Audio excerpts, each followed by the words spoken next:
this is an iHeart podcast. Guaranteed human. When someone you love is facing cancer, you want to do more than send a card or flowers that will wilt in a week. You want to actually help. That's where the Balm Box comes in. Our care packages are built from research with over 500 cancer patients and caregivers, packed with items people actually use during treatment. Think soothing, practical, thank goodness I have this kind of relief. For you, it's not just a gift. It's a way to show up in a moment where words fall short. For them, it's comfort, calm, and a reminder they're not alone. From chemo-friendly boxes to mastectomy recovery kits, even options for men, we've made it simple to give something that's elegant, premium, and genuinely useful. And yes, domestic shipping's always free on orders over $50, because making someone feel cared for shouldn't be complicated. So skip the empty get well soon. Send real help, real comfort, and maybe even a laugh. Visit thebalmbox.com. That's TheBalmBox.com. Balm, like healing and care. The Balm Box, because cancer patients don't need bouquets and brownies. They need balm. This is the biggest night in podcasting. The countdown is on to our 2026 iHeart Podcast Awards. Live from South by Southwest, March 16th, we'll honor the very best in podcasting from the past year and celebrate the most innovative talent and creators in the industry. It's truly a who's who of the podcasting world. Creativity, knowledge, and passion will all be on full display. And the winner of the iHeart Podcast Award is... See all the nominees now at iHeart.com/podcast awards.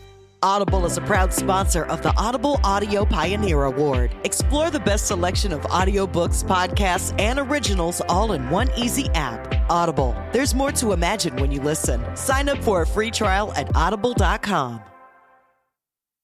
Hey everyone, it's Emily Simpson and Shane Simpson from the Legally Brunette podcast. Each week, we're bringing you true crime through a legal lens. Whether you want all the facts on the disappearance of Nancy Guthrie, or you still need to wrap your head around the Diddy verdict, we're breaking it all down step by step. And we're not just lawyers, we're also husband and wife. It makes for some pretty entertaining episodes. Listen to Legally Brunette on the iHeartRadio app, Apple Podcasts, or wherever you get your podcasts. The human body is a beautiful machine, and keeping it running means understanding how it actually works. Which is why This Podcast Will Kill You is doing a multi-part series on sleep, what it's for, why our bodies don't follow neat rules, and why modern life is not helping. When you consider what we know about sleep in humans, there's one rule that comes out. We are predictably unpredictable sleepers. We'll continue exploring how the body works with a multi-part series on digestive function. So listen to our newest series, which runs January 20th through February 17th, with new episodes every Tuesday. From the Exactly Right Network, listen to This Podcast Will Kill You on the iHeartRadio app, Apple Podcasts, or wherever you get your podcasts. Cool Zone Media. Hey everybody, Robert Evans here, and I wanted to let you know this is a compilation episode. So every episode of the week that just happened is here in one convenient and with somewhat less ads package for you to listen to in a long stretch if you want. If you've been listening to the episodes every day this week, there's going to be nothing new here for you, but you can make your own decisions. Hello, and welcome to It Could Happen Here, a podcast about the world falling apart, and well, it's mostly just about that at the minute, but we do sometimes talk about how to put it back together as well. Joining me today is Garrison Davis. Hi, Garrison. Hello. Hi. And we're on the falling apart theme. It seems like we've been on that one quite a lot the last few weeks, but today we are specifically talking about what I'm going to call the rendition of non-US nationals by the Trump administration over the last week. The reason I'm calling it, I guess, rendition and not deportation is because these people aren't being sent back to the countries they're from. They're being sent to El Salvador. Specifically, they're being sent to a place called Secot. So the Trump administration has attempted to send 300 people who it accuses of being members of a foreign terrorist organization. We're going to get to how they get there, under the Alien Enemies Act, to a prison in El Salvador where they will be detained for a year at the expense of the United States. And we're going to break down exactly how we got there over the course of this episode. So the Trump administration has accused these people of being members of two different gangs. The majority of them, there's 238 people, are accused of being members of Tren de Aragua. Tren de Aragua is a Venezuelan gang that the Trump administration recently declared a foreign terrorist organization. Another 23 it's accusing of being members of MS-13, which is a Salvadorian gang. The Trump administration used something called the Alien Enemies Act to remove these people. The Alien Enemies Act, we actually spoke about it in November of last year when we were looking at provisions of US law that the Trump administration could use for its mass deportation agenda. This is one we spoke about. The Trump administration in the past has been quite good at finding obscure provisions of the United States law to exclude migrants. You can hear my whole series about Title 42 on that. That's kind of the paramount example, right?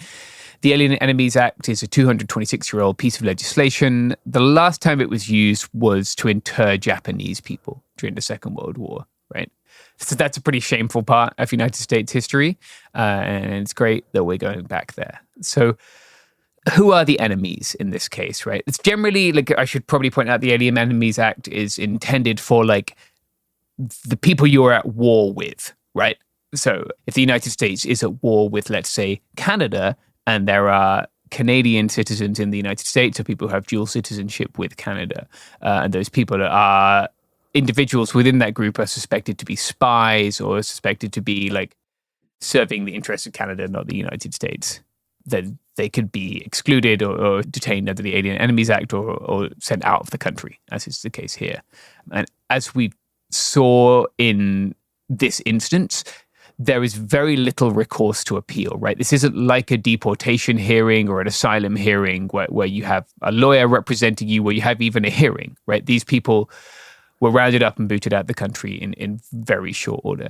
Yeah, and, like, with or without due process, like, we should not be blackbagging people and sending them to the, like, El Salvador labor prison, right? Like, this is, like, just doing this at all, even with due process, would already be horrifying. Yeah. The fact that they're just doing it, like, without even any, like, court process entirely and, like, trying to, like, bypass that just adds, like, another level to an already, like, horrifying and, you know, evil and shameful action. Yeah, it's terrible. I want to define some of the categories here. I want to start with Tren de Aragua.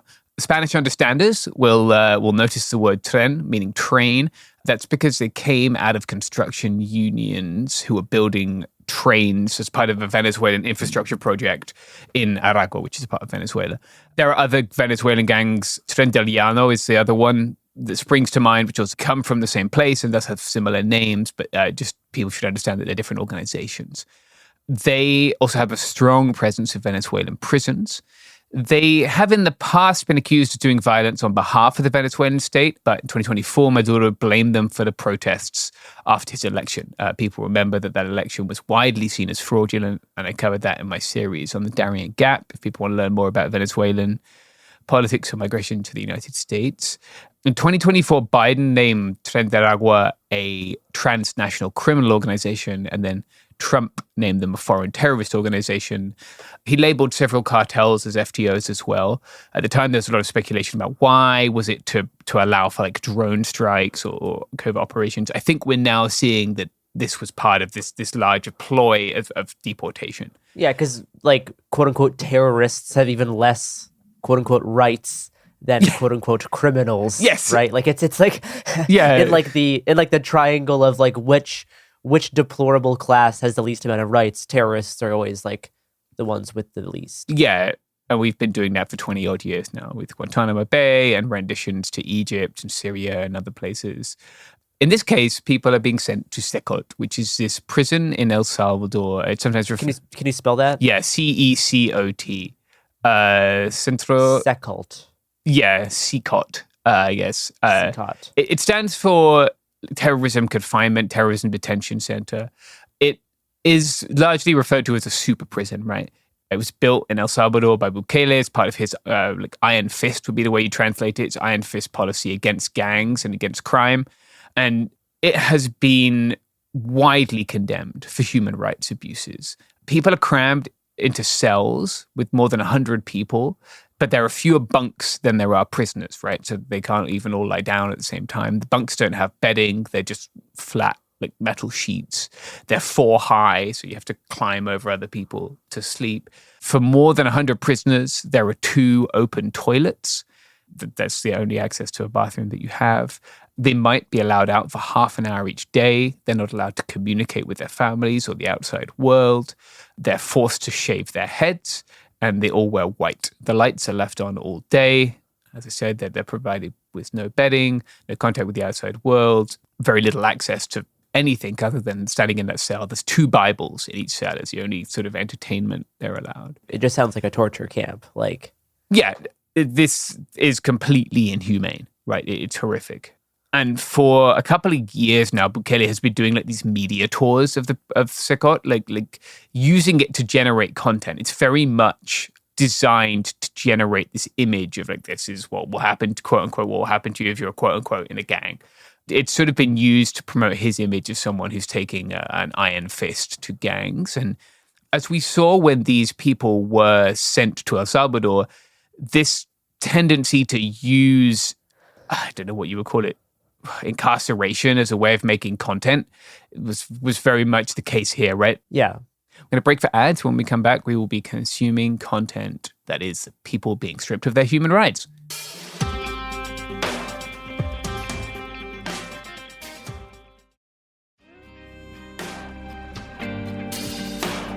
And we are back. Garrison, do you want to go ahead and play this? So the tweet in question, the zeet in question, is by Nayib Bukele, the president of El Salvador, right?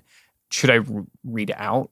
Yeah, I think you should. I think it's worth noting that like this style of propaganda closely mirrors a lot of what like DHS and the Trump administration is doing on their official accounts. A lot of the like memified content creation format and like aesthetics being used to just display like torture and deportations and human rights abuses is very common among government accounts in the States right now. It's pretty horrifying to look at, and this kind of follows suit and is possibly even more bleak. Yeah. But yeah, we should read this whole message, and then we'll probably skip around on the video and talk about what we're seeing. Yeah. So I'll just read it. Obviously, you don't understand it. I'm quoting it here directly from him.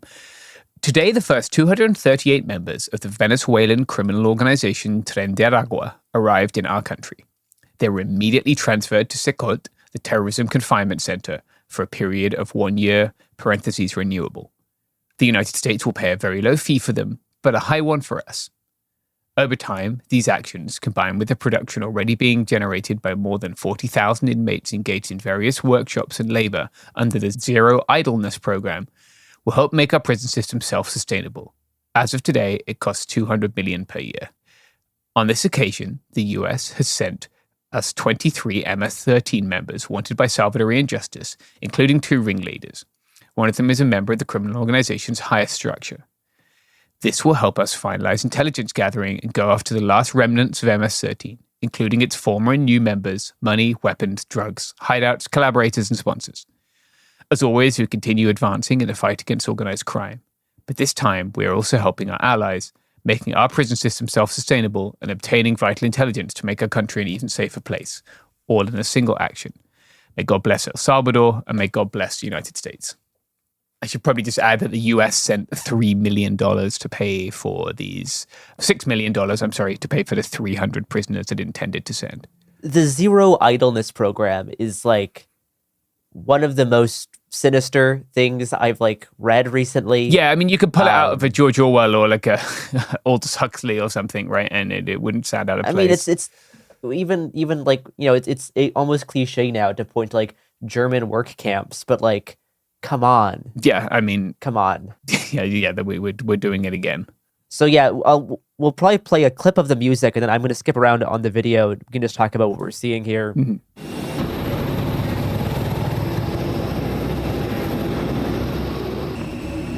First, we have a shot of an airport with 3 different planes and people getting rounded up and pushed on in single file.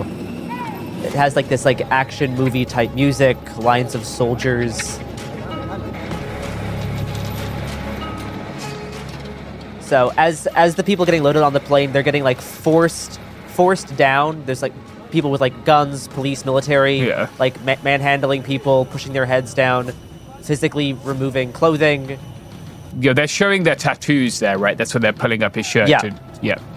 But like even the way that they just like walk around with these people, like forcing their heads almost to like the concrete as they make them shuffle along the ground, just like basic dehumanization. Yeah.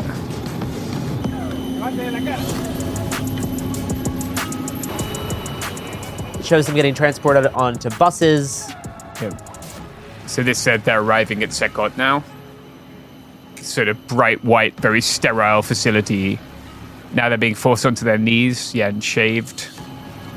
Getting their beards shaved, heads shaved, getting shackled, all while being forced onto their knees on the ground. Then the cops doing this are all wearing, I guess, balaclavas, I would describe them as, face masks and hats. Yeah, all of the military and police officials are trying to hide their identity as they, publicly display the actions that they're doing, as when they're, shaving and holding people's heads up for the camera. Yeah.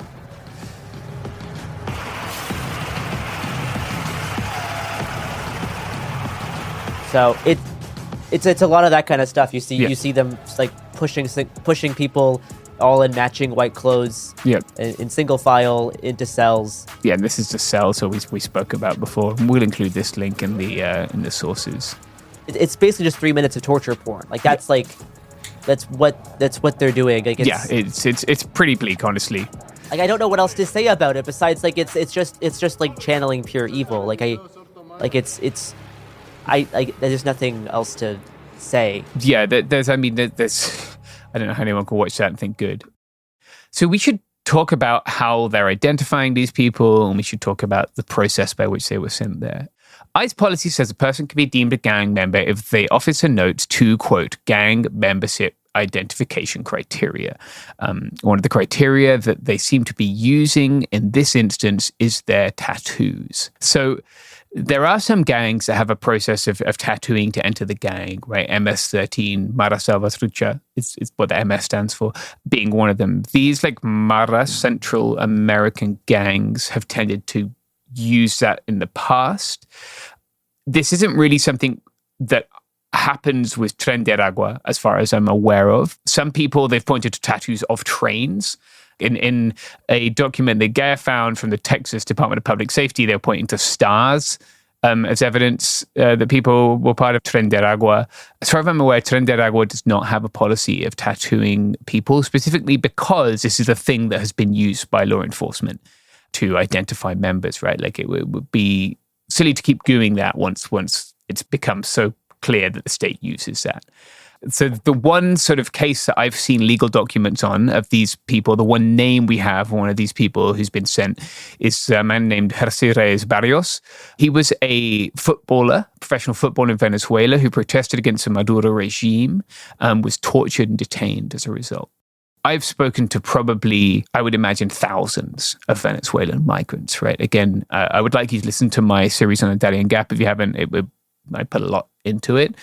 All of these people have stories of watching people be shot, the brutal repression of protests, state violence, economic collapse, persecution for supporting the opposition in the country, right? And this is one of those stories. The criteria that they used to identify him were a tattoo which had a football with a crown over the top and then the word Dios, God in English, underneath. Reyes Barrios' lawyer says that this is an homage to the logo of Real Madrid, his favorite football club. They have claimed that it's evidence of gang membership. That's what the government is claiming here. The other criteria that they used is a picture of him like throwing up the horns, I guess, which I believe it means I love you in sign language. I'm not sure if that's like a urban legend or if that's the case, and there are obviously different sign languages. But this is a hand gesture that's especially common in the Spanish-speaking world. If you're not familiar, I have my little finger and my index finger extended and my two other fingers curled up as if I was making a fist. Almost like a Spider-Man hand symbol, I guess. Sure, I'm not familiar, but if you say so. To visually reference for people. If you were making a little cow, like a bull with your hands, sure, that's what you would be doing, your shadow puppeting.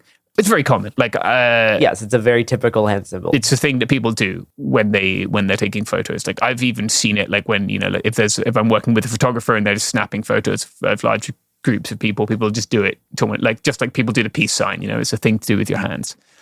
Those are two criteria they used. So I should point out that none of these people have been accused or convicted of a crime, either in the United States or in El Salvador, right? Even if they had been accused of a crime, even convicted of a crime in the United States, it's very unclear what legal basis there would be to then detain them in El Salvador, right? Like the United States doesn't have a system whereby we can send people to penal colonies. At the time of writing, this has, of course, been challenged in court, right? A district court judge attempted to block the district court judge did block these removals. Now, he actually blocked them before the people had arrived in El Salvador. However, despite this, the planes didn't turn around. And I'm just going to quote directly from what the judge said here. Quote, any plane containing these folks that is going to take off or is in the air needs to be returned to the United States. And then there's another quote later. This is something you need to make sure is complied with immediately. This didn't happen, right? The planes went from the US to Honduras, Honduras to El Salvador. They didn't stop even when the judge had given this order for them to stop. Now, normally in legal proceedings such as this, right, the government or one of the parties may not agree with the findings of the judge and they may choose to appeal it, right? That's very normal. You still comply with the order, then appeal it, right? You don't just keep doing whatever you feel like doing because you don't think the judge was right. Like that's in theory not how this works. Now, in practice, what means does a judge have to force the executive to listen to him? I don't know.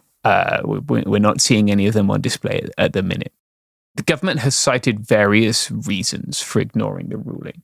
One of them, Press Secretary Caroline Leavitt, claimed that there was, quote, no lawful basis for the ruling. I'll go back to my previous statement about how you're supposed to appeal things. They also claimed in court that a verbal order is not the same as a written one. That's not something that's generally understood to be the case. And that because the flights were over international water, the order did not apply. This was then part of the foreign policy powers reserved to the president. That last one is particularly worrying. You effectively don't have your rights in international waters, or like humans don't have rights in international waters.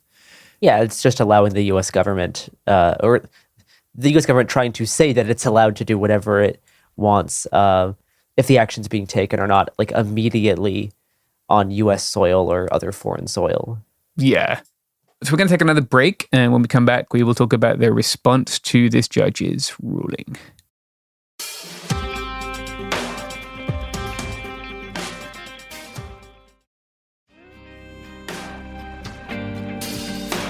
All right, and we are back.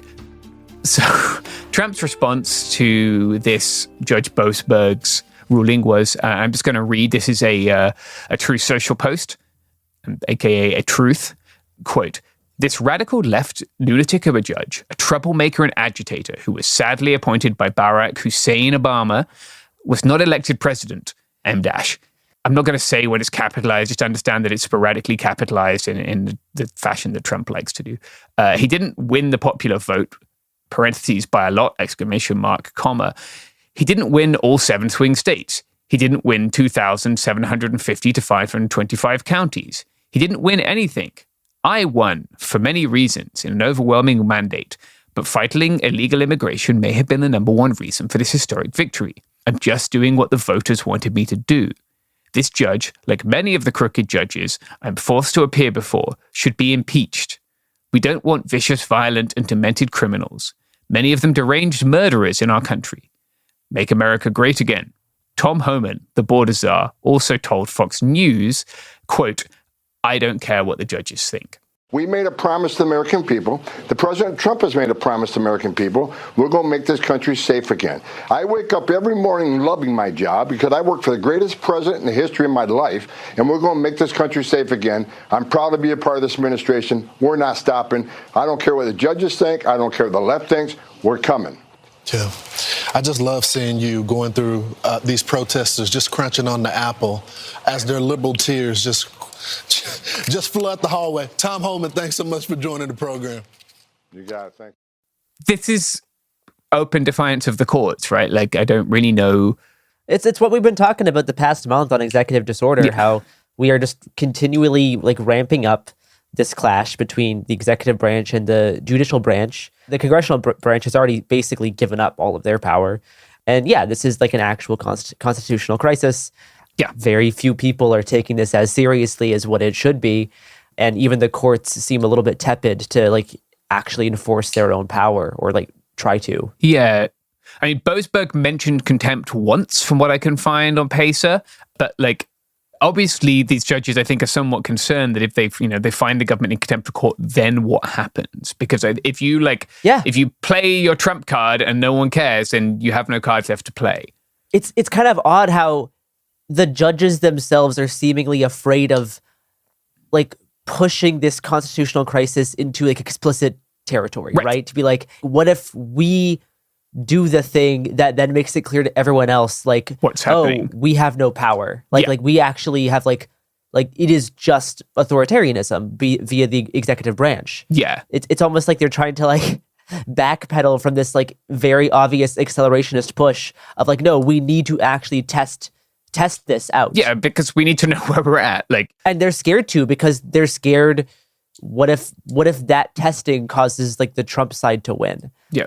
But they're already winning in the absence of the testing. Yes, exactly. And the problem is that in absence of that, you are just giving up and letting Trump win. Yeah. After Trump called to impeach the quote unquote radical leftist lunatic of a judge who tried to temporarily halt the deportation of these 300 Venezuelan immigrants, Chief Justice John Roberts made a rare public statement rebuking calls to impeach judges for rulings that don't align with political agendas. And that's as far as they're going right now. They're making rare public statements saying you probably shouldn't call to impeach a judge. Meanwhile, Musk complains on Twitter.com about a quote-unquote judicial coup and mistakenly calls for 60 senators to impeach leftist judges.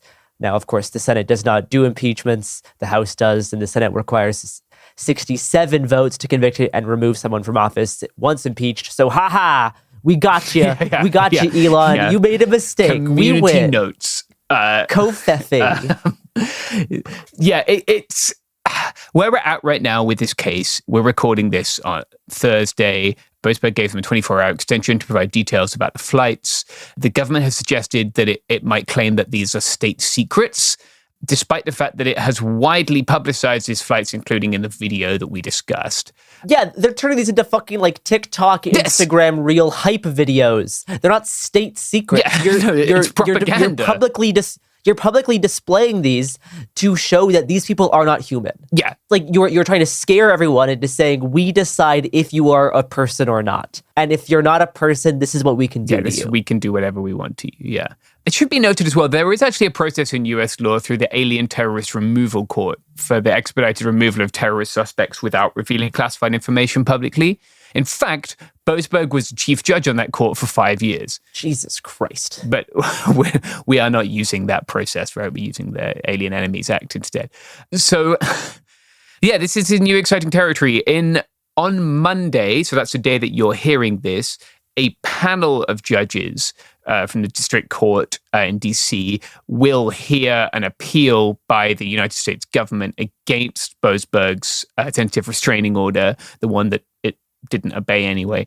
So we will have more on this, and we'll keep updating you on this. And suffice it to say that I guess, this is a constitutional crisis. Like, this is what it looks like. I don't know if people expect like fireworks to go off or like some confetti to drop and it to be like the separation of powers is gone.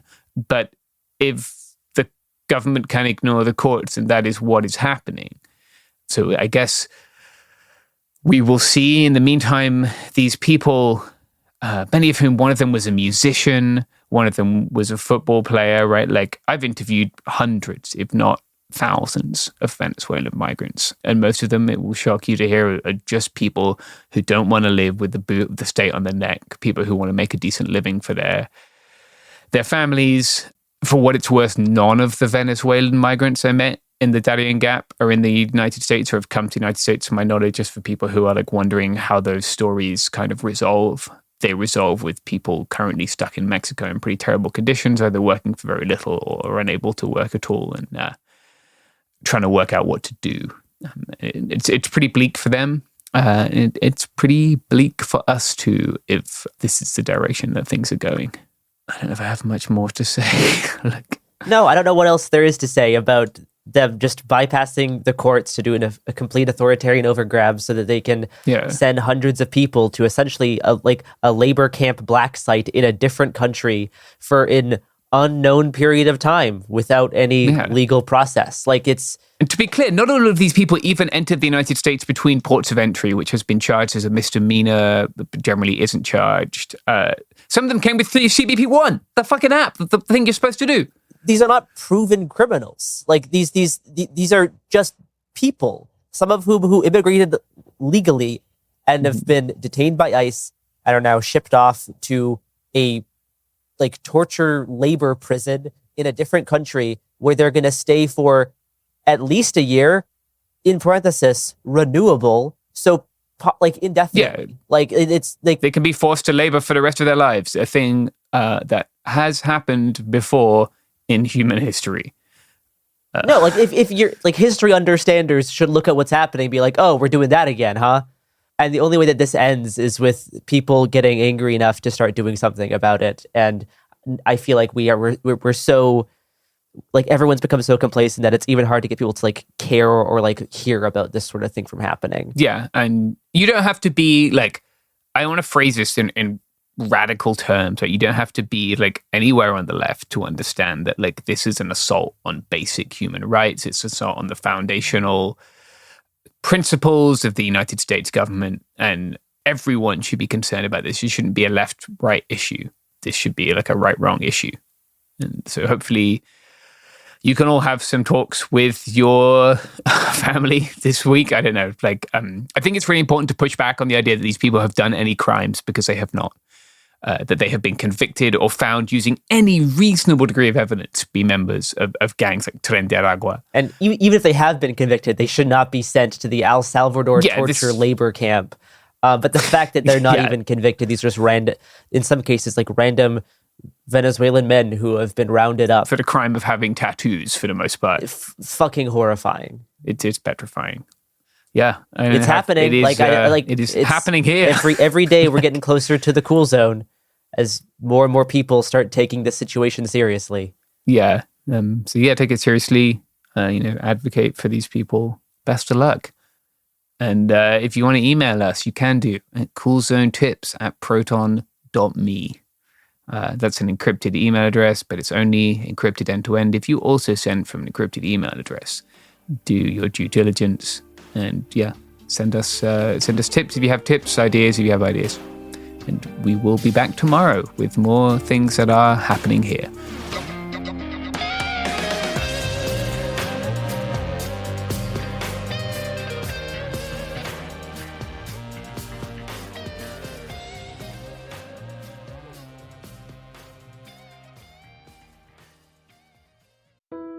When someone you love is facing cancer, you want to do more than send a card or flowers that will wilt in a week. You want to actually help. That's where the Balm Box comes in. Our care packages are built from research with over 500 cancer patients and caregivers, packed with items people actually use during treatment. Think soothing, practical, thank goodness I have this kind of relief. For you, it's not just a gift. It's a way to show up in a moment where words fall short. For them, it's comfort, calm, and a reminder they're not alone. From chemo-friendly boxes to mastectomy recovery kits, even options for men, we've made it simple to give something that's elegant, premium, and genuinely useful. And yes, domestic shipping's always free on orders over $50, because making someone feel cared for shouldn't be complicated. So skip the empty get well soon. Send real help, real comfort, and maybe even a laugh. Visit thebalmbox.com. That's TheBalmBox.com. Balm, like healing and care. The Balm Box, because cancer patients don't need bouquets and brownies. They need balm. Ever feel like you're being chased by the marriage police? Welcome to Boys and Girls, the podcast where dating isn't dating. Arranged marriage is basically a reality show, except the contestants are strangers and your entire family is judging. You're sipping coffee with one maybe, grabbing dinner with another, and praying your karmic Ken or Barbie appears before your shelf life runs out. Trust me, I've been through this ancient and unshakable tradition. I jumped in hoping to find love the right way, and instead I found chaos, cringe, and comedy. And now I'm looking for healing. Boys and Girls dives into every twist and turn of the arranged marriage carousel. The meet awkward, the near misses, the heartbreak, and let's not forget all the jokes. Listen to Boys and Girls on the iHeartRadio app, Apple Podcasts, or wherever you get your podcasts. Welcome to Dirty Rush, the truth about sorority life, the good, the bad, and the sisterhood. With your hosts, me, Gia Giudice, Daisy Kent, and Jennifer Fessler. Rush, the recruitment, the ritual, the reality of Greek life has been a mystery for those outside the sorority circles until now. Is it really a supportive sisterhood that's simply misunderstood? Or is there something more scandalous happening on campuses across the country? In this podcast, we pledge to peel back the layers and spell out the truth one Greek letter at a time. Pledges and actives, rush chairs and ritual keepers. Some call it the best time of their life, while others say it's a nightmare. From a perfect rush to recruitment scandals, what is really going on behind the doors of those sorority houses from Alpha to Omega? We're taking you inside Sorority Row, including the chapter room, as we explore the fellowship and the frenemies. Let's get dirty. Listen to Dirty Rush on the iHeartRadio app, Apple Podcasts, or wherever you get your podcasts. When you feel uncomfortable, what do you put on? Biggie. You put on Biggie when you feel uncomfortable? Because I want to get confident. This is DJ Hester Prynne's Music is Therapy, a new podcast from me, a DJ and licensed therapist that asks one simple question. Who do you want to be? And what's the song that can take you there? Music changes what you feel, and what you feel changes what you do, right? That moment where a song shifts something inside you, that's where transformation starts. This year, I'm talking to experts across every area of life, like personal finance icon Gene Chatsky, New York Times journalist David Gellis, relationship legend Dan Savage, human connection teacher Mark Groves, and the man who shaped my ear more than anyone, Questlove. They'll bring the strategies, I'll pair them with the right records, and we'll teach you how to use the music to make change stick. This isn't just a podcast. It's unconventional therapy for your entire year. Listen to DJ Hester Prynne's Music is Therapy on the iHeartRadio app, Apple Podcasts, or wherever you get your podcasts. Welcome to It Could Happen Here, a podcast about bad things.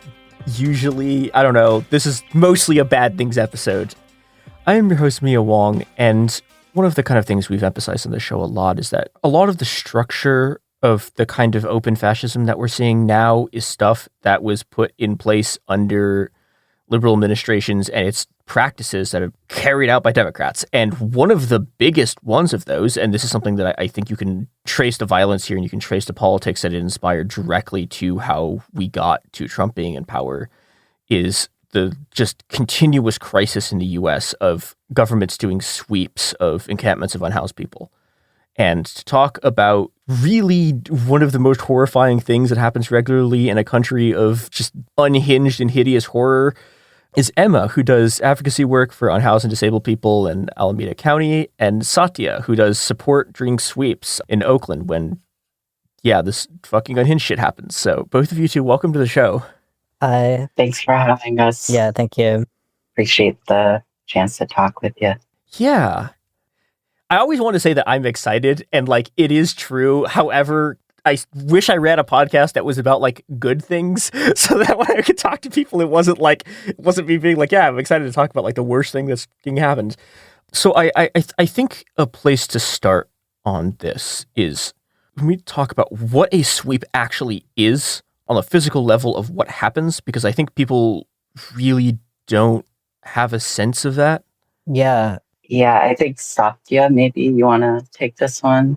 Yeah, I'm happy to take this one. Yeah, thank you. I feel like, first of all, before I even go into it, yes, I think a lot of people who have never experienced a sweep or don't have loved ones who have been swept, I think a lot of people have no idea what a sweep actually consists of, even if in a general sense they feel that it's a bad thing or a wrong thing. And I think part of that is deliberate. sweeps usually happen during business hours, during 9 to 5 hours, because at least in Oakland, they're conducted by the Department of Public Works. They're city employees. They work 9 to 5. So except in cases where they work overtime or when the city uses loopholes to get around posting notice and ends up doing a sweep on the weekend, they're usually happening when a lot of middle-class housed folks are at work and not, out and about seeing what's going on. So a sweep, and I'm primarily talking in the context of Oakland, California, but I think it's safe to assume that these operate in similar ways around the country. Generally, what'll happen is let's say you're living in an encampment, a sweep has been posted. In Oakland, there is policy that states that you're supposed to have received at least a week's notice. However, a lot of people don't receive this notice, so you might not even know that it's happening. You might wake up at around 9 a.m. to a bunch of heavy machinery pulling up, dump truck, small bulldozers, other types of sort of like heavy equipment. And then you'll have somebody from the city administration, like a city administrator's assistant, going around announcing that the city of Oakland is there, making noise at your tent or your car or wherever you're staying, saying, hey, this encampment is being closed down. You have to be out of here. There usually are representatives of the city's contracted outreach organization called Operation Dignity. They're supposed to be there. Very rarely do they actually have a referral for somewhere to go. They'll basically just be like, hey, do you want services? They won't usually specify what the services are. They'll just show up and be like, hey, do you want services? If you say yes or have questions about what services are available, they may give you a sort of very vague rundown of whatever might be available that day, because they don't usually even find out what openings are available until 10 a.m. on any given day. So at the time that they roll up, they usually don't even know what's available yet. So it kind of progresses from there. I mean, every sweep is a little different, but the commonality between all of them is that what the city is there to do is essentially to erase all sign that anybody ever lived there. So either you are able to pack as much stuff as you can and get it out of the eviction zone before the city decides that it's your turn to be targeted, or all of your stuff ends up in the back of a dump truck. There are other sort of specific pieces of policy and operational things that can vary from time to time. Like, for example, they're supposed to follow a bag and tag policy, which means that they're expected to store up to a cubic yard of somebody's belongings for 90 days at a storage location in East Oakland. They rarely do this unless hounded to do so, and most of the time, the actual process of going back and reclaiming your belongings from that location has enough barriers that almost nobody ever manages to do it. Yeah, so to just make this clear, the thing that they're doing is they show up and then they fucking destroy all your property. Yep. Like, the thing that it most closely resembles is, like, we're doing our own miniature ethnic cleansings. Mm-hmm. Like, that's just, like, what that is. Yep. Yeah. And every sweep, there are at least several police, depending on the size of the sweep, it can be even more. And so there is a very real threat of police violence, like underlying every single encampment sweep. And so the sweep practices that Oakland has set up are like very kind of odd, and they are associated with different like lawsuits that have occurred in the past actually since the 70s. But so there are certain requirements that the city of Oakland is obligated to follow, and like certain provisions and offers that like homeless people are like technically supposed to be receiving. And for a bunch of complicated reasons, like rarely ever are. So for instance, like the bag and tag policy that Satya was just discussing, like recently somebody did a PRA request to see whether or not the city was actually faithfully following that policy. And I think in like over a year, there were, I believe, 8 bag and tags that were registered in the city system. And that was in that same period, there were like well over 100 sweeps, Jesus. Don't have the exact number on me, but actually 537 closures, 2 instances of storing property. So, that's people's, their whole lives, all their possessions, like precious items that they're able to hang on to are just, destroyed, and they never see them again. And I would also add to the piece around like the quote, like offer of services, like that's also something written into their policy that they're supposed to be connecting people to housing ahead of sweeps. And that's what they use to continually justify the way that they operate, is that in, for example, city council meetings and homelessness commission meetings where city admin is questioned on their procedures because they get complaints, like the homeless commission gets complaints constantly of people being mistreated, losing all their belongings, never getting referred to housing, and so forth. And the justification that's constantly used is like, well, we're offering people services every time and they just refuse them. And I think that is pretty much the number one mythology that is continuing to spur a lot of the like pro-sweep discourse in Oakland specifically, and I'm sure in other parts of the country as well. And people are not, like, to be clear, most of the time, people are not actually being offered services. It's just not happening.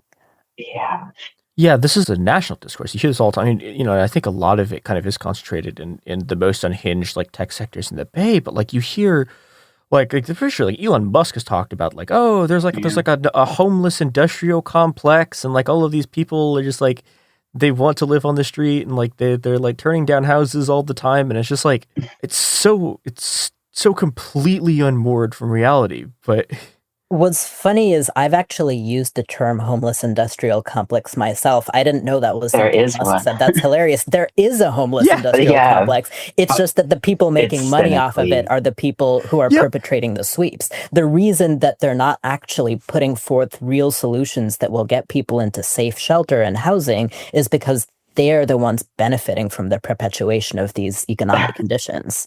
Yeah, there's so many things that I like want to pick up on, but I guess just on that point specifically, like there was an audit into California's spending on homelessness. I believe it was over a period of 7 years, and it showed that there was $24 billion spent on grants to nonprofits or cities to provide people with different services that are kind of designed around homelessness and providing housing or legal services. Like there's a whole range of things that's out there, but a lot of the time, like these are the only options that are available to people, and they tend to produce less than stellar results. So out of the $24 billion that was allocated to help homeless people, in that same period of time, homelessness in California just like skyrocketed, right? So rates of homelessness increased while this money was getting pumped into the pockets of the bank accounts of like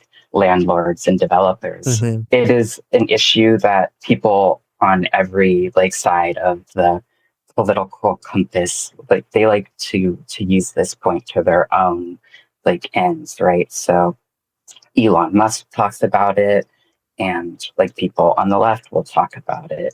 But I think like the experience that people on the street have is very different than any of these narratives that you tend to hear in the media. yeah, so unfortunately, we need to take an ad break. I don't have a good transition here. I don't know. We'll move from one set of horrors to a slightly different set of horrors and come back to the first set of horrors.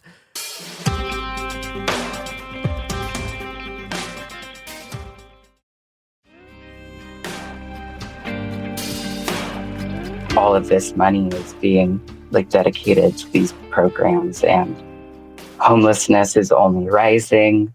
I think like one thing that I've heard before that's a kind of useful way to think about this kind of government spending is if homeless people would be better off if you just gave them the money directly, then that kind of way it's really hard to justify these programs when that can't be said of them, And I think the thing that you pointed out, Emma, about the fact that we have huge amounts of money allegedly being spent on like homelessness abatement or homeless services at the same time that homelessness is skyrocketing is really not an accident, because what that money is really being spent on is to fuel exactly what is it, like the homeless industrial complex. There's a reason that most of that money is going into the pockets of landlords and developers, and then sort of like these sort of large, like nonprofit, almost like conglomerates of like service providers.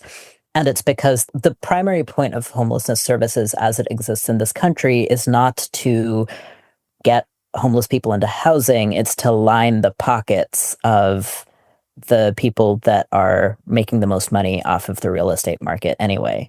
And so because of that, it is not an accident that you see homeless spending and homelessness like escalating at the same time. It's because this is the feedback loop. Like this is the way that our, economic priorities in this country are structured are such that those two things are going to feed into each other, because that money doesn't actually exist to like serve the populations that they say that they're using it to serve. What they do get to do is, by claiming that that money is going into homelessness abatement, when clearly it isn't, they then get to spin a narrative where they say, oh, we've spent all this money, but the problem is just getting worse.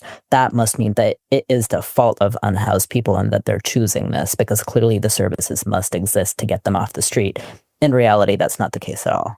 Yeah, I think also it's super important for people to understand that these programs, housing programs, shelter programs, they are out there, but they are decoupled from the sweep operations that are occurring, right? So the city of Oakland, they are contracted with a nonprofit, Saftia mentioned earlier, called Operation Dignity.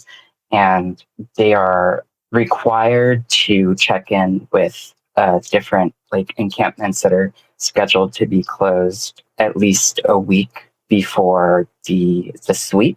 And the purpose of that is to like notify people that it's happening. The city of Oakland is required, per the terms of this lawsuit back in, I believe, 2019, the Morales lawsuit. And there was a settlement that resulted in the city being required to provide clear notices whenever they're going to close like a site. So yeah, this nonprofit provider is supposed to like notify people and try to get them connected with services. However, the services, for the most part, like housing for people who are unhoused, is largely funded through the federal government and through this very like complex and inaccessible system called coordinated entry.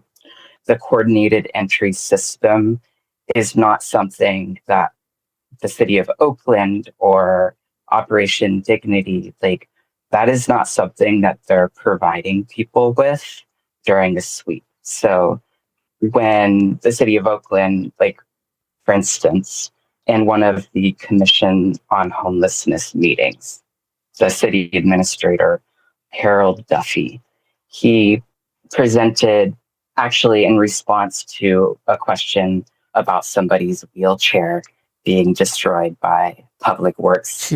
Yeah. He gave this really like roundabout deflecting like answer where he said basically that everyone who is at an encampment at the time of a sweep has like expressly refused services like shelter or housing or whatever. And that like kind of presumes that the city actually has opportunities that they can provide people with, which is just not the case. The coordinated entry system, it is a program that is, first of all, like only people who are disabled can get what's called permanent supportive housing through the program. But also it is in such high demand and is so inadequate to the needs that Alameda County is currently, like the situation that we're in, that the wait list is like thousands of people long, and it can take well over a year before someone can get housing through that system. So it's just like, it's not true. They do offer people what are called community cabins, which are test sheds. They're not even offering people that. They're full. They're full. Yeah, that's what they say they offer. Sorry, right? I didn't mean to cut you off. I feel strongly about this. So I think it's also worth saying, like, in terms of, I feel like that's a really useful layout, Emma, in terms of like the way that the system is actually structured for people not to be able to access services. I feel like it's also worth pointing out that just day to day on the ground, I feel like I get to see a lot of sort of like minute details and changes in the way that they're operating in response to what their like internal systems actually look like. And what we have seen over the last 6 months to a year is not only this pattern that Emma was talking about of like they're like people are consistently not getting connected with services and then being accused of refusing services just due to the conditions that they're living under, but also everything that Oakland has and that approaches like livable transitional housing, which is kind of laughable in this case because we can also go into like the conditions of the transitional housing programs and shelters in Oakland, which are abysmal. But everything that they have that approaches livable transitional housing is full. I very rarely, every few weeks, maybe I see 1 or 2 people get referred to one of those programs. And far more often I'll be in a situation, for example, I was at a sweep over near 23rd and Northgate a couple weeks ago, and I was there when Operation Dignity rolled up, and I heard what they were saying when they were talking to people, and this one dude was going around talking to folks, and he wasn't even approaching talking about services. He was approaching being like, hey, I'm just here to let you know that this area is going to be closed down, like there's a sweep that's going to be happening. So you guys have to be out of here. So that was what they led with. And then I prompted him because I was there chatting with one of the guys that he was talking to. So I prompted him. I was like, do you have any services to offer? And then he was like, oh, you can go over to St. Vincent de Paul, which is a congregate shelter in West Oakland with about 40 beds. Big room. And nobody is guaranteed a spot. It's just a room full of cots. A lot of people refuse to go there because the conditions are so terrible and they don't feel comfortable or safe sleeping in a room full of a bunch of strangers with no kind of security, no guarantee of being able to hold on to their stuff. People are only allowed to bring in like a backpack's worth of stuff, I'm pretty sure. And you also have to, it's first come, first serve. So you have to line up outside every single day and you are not guaranteed an indoor place to sleep, even if you line up outside. So what we have is a situation where the availability of services varies from day to day. I cannot think of a single sweep in the last year that I have been to, and I'm at usually multiple sweeps a week, where there were enough guaranteed spots available for every person being swept. So the implicit assumption at every single sweep, and the Operation Dignity people know this too, like they know this, the implicit assumption when they roll up and the assumption that colors even the tenor of all of their conversations that they're having with people is that the majority of people are just going to have to figure out how to pack their shit up and find another place to camp. It's the assumption.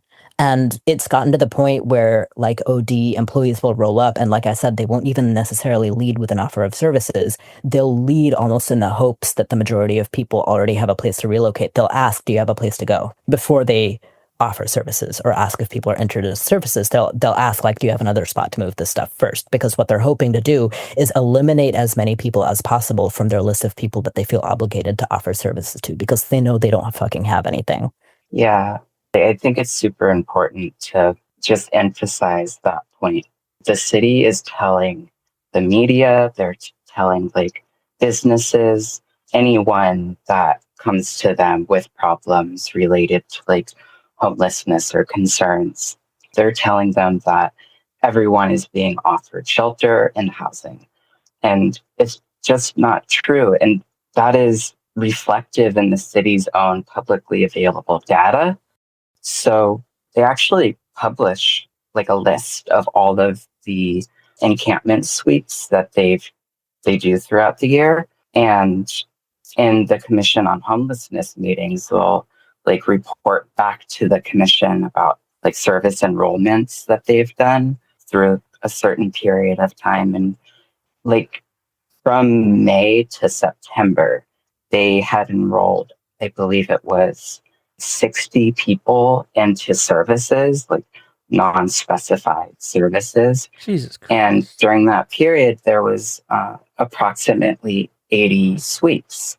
And if you assume there's at least 5 to 10 people at every encampment when they do a sweep, and usually it's more, that is like 9%, 4.5% of people like getting enrolled into services.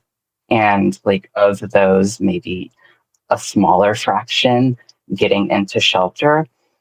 And when they get into shelter, they just languish there, right? They aren't connected with caseworkers who help them get through this really convoluted coordinated entry process and like lengthy coordinated entry process.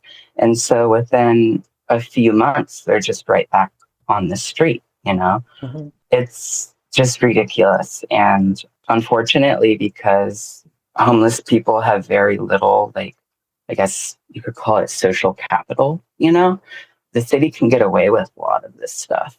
They do like blatantly illegal things that are against even their own policies, and nothing happens.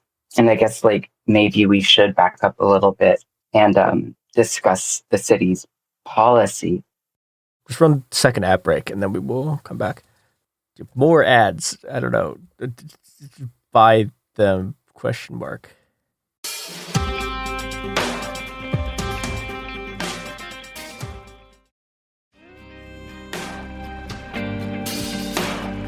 We are back. Yeah, so let's talk about, I think, what the city's policies are supposed to be versus like what they're actually doing on the ground. Yeah, I mean, their policy is their cover your ass technique, right? Their policy is what they refer back to whenever they want to sort of like Emma said, if they're interfacing with businesses or house people, you know, and we have a whole range of house people calling 311, which is basically their tip line for like, go, you see a homeless person that you don't want to be seen. But there's a whole range of people. There's people that are actively malicious and violent, and there's literally people going out doing vigilante shit and like destroying homeless people's stuff on their own. And then you also have people that are well-intentioned and really think the city is offering services. So you have this whole umbrella, and the narrative that the city sells to everybody is bolstered by their policy. That's the purpose their policy serves, is not to inform their actions, but to inform their PR. So I think it would be helpful, Emma, how do you feel about if you want to kind of give a breakdown of the city's policy, and then I can kind of give a breakdown into what that translates into on the ground? Yeah. So this is like, it's kind of a complicated situation, but the city has what they call their encampment management policy. And it was initially passed in, I believe, 2020. But it's gone through like several evolutions over the past 10 years or so. And it is related to different Supreme Court cases and the settlement that I mentioned earlier. So this policy, it provides certain very limited protections for people who are homeless in the city limits. The city is required by this policy to offer shelter. I believe it's a week for any person who's like subject to one of their encampment closures. And also we mentioned the bag and tag policy. So if somebody, you know, they are evicted and they move somewhere outside with a tent, they bring all of their possessions with them. They are provided with a, I believe, 3 foot by 3 foot like storage space in this facility that is super inaccessible and kind of like I don't even know if it's actually real, to be honest, because it's just like I've never heard of anybody actually like getting their stuff stored and getting it back. But technically that is a possibility. However, the city will only hold on to it for so long before they throw it away. And then the last protection or provision is the city was, until recently, supposed to provide people with shelter. So a few different Supreme Court cases are behind that provision specifically. And I think a lot of cities kind of had a similar policy framework that they were following until the grants pass ruling. And I guess like maybe we don't need to get into that too much, but basically the whole idea of that policy was like, if somebody is living outside, and the city sweeps them, they have to provide them with some kind of alternative accommodation, because according to like the Ninth District Court, it was considered like cruel and unusual punishment to penalize somebody for being homeless without, offering them some kind of temporary like accommodations. And so that was more or less the city's nominal framework for several years, basically. And the degree to which they actually followed these policies, they really didn't, except for in certain situations where there are, like, for instance, legal advocates who will file injunctions to stop the city from doing a sweep on the basis of like failure to provide an alternative accommodation.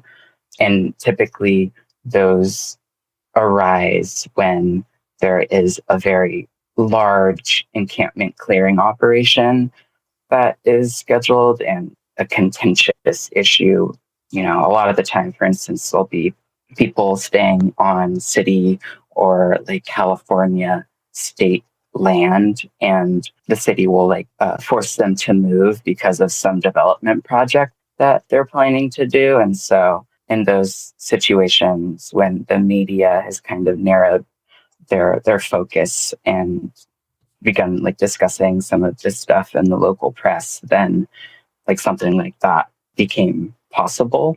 But after the grants pass ruling this past year, the city was no longer like obligated under federal law to follow those policies. And in September of last year, the late mayor, Sheng Tao, she issued an executive order that more or less like just totally like rendered that policy framework irrelevant. So she put forth a new framework that allows the city to sweep encampments under a tiered system of what are called emergency sweeps. So if, for instance, a encampment is blocking a roadway or a sidewalk, then it is a hazard to the public, quote unquote. Or if it's somebody has a tent that is up against a building of some sort, it's a fire hazard. And so in this tiered system, there's like different levels of safety hazards that they're doing now. And basically what that looks like is like a fire marshal and the city administrator will convene after somebody calls in a complaint about somebody that's staying outside by their business. And with the fire hazard one, I believe that they can just sweep without any prior notice, whereas the other two, there is some like level of notice that they're technically required to provide. But yeah, so the shelter provisions and the notice and the storage, they're technically still supposed to follow that by their own city resolution.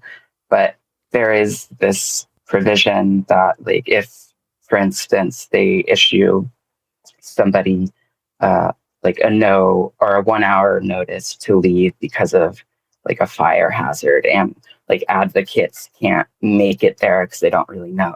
Nobody knows it's happening. Then the city can just do that and not offer people anything, right? So these policies have the effect of disempowering our ability to respond to like a scheduled operation.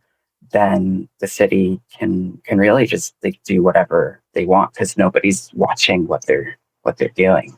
And I guess I think we can take this here towards something I think would probably be good to start closing on, which is like, what can people actually do about this? First of all, I think listening to all of this, it can be really easy to feel disempowered and to feel like, the walls are closing in and there's nothing that we can do. And that remains not the case. I think people should feel empowered to be able to physically intervene because the most effective way of physically intervening with this kind of violence is to commit to relationship building. Something that I've talked about a lot with sort of like fellow advocates and folks that are kind of involved in like sweeps response and crisis response in Oakland is that the one thing that the city cannot take away from us that we have an advantage over them in is relationship building. Part of the reason that, for example, the Operation Dignity employees are so inefficient and so, seemingly bad at their jobs is not just the fact that they don't have anything to offer, but also because everybody on the street knows they're full of shit because they never show up with anything real. And addressing housed people in particular, right? Like one of the things to get out of is sort of like the savior mentality or the guilt mentality of like, oh, like I don't have any housing to offer, therefore I can't do anything. Like I can't fix the problem. I can't fix the root, so I can't do anything.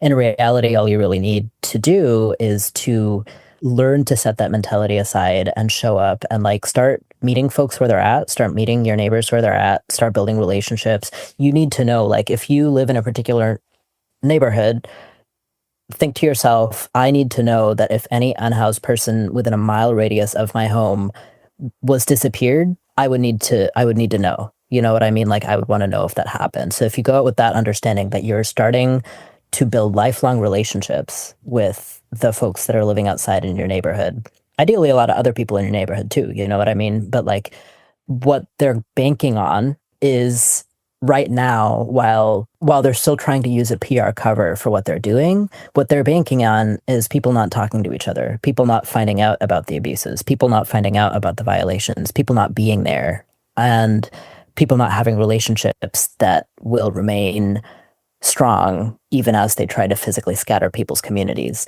And what you can do to start is start investing in those relationships. Make sure you know what people's names are. Make sure you would know if somebody's routine was suddenly disrupted. Hey, that guy used to be on that corner, every couple days out of the week, and now I never see him anymore. What happened to him? And I think you can start there, and there's much more that you can concretely do. I mean, one of the ways that I'm accustomed to showing up at this point is direct on-the-ground sweeps response. So we're still able to keep track currently of what their schedule is on a weekly basis, more or less. Like there's definitely operations we don't find out about until after the fact, but the majority of their weekday operations we do still know about ahead of time.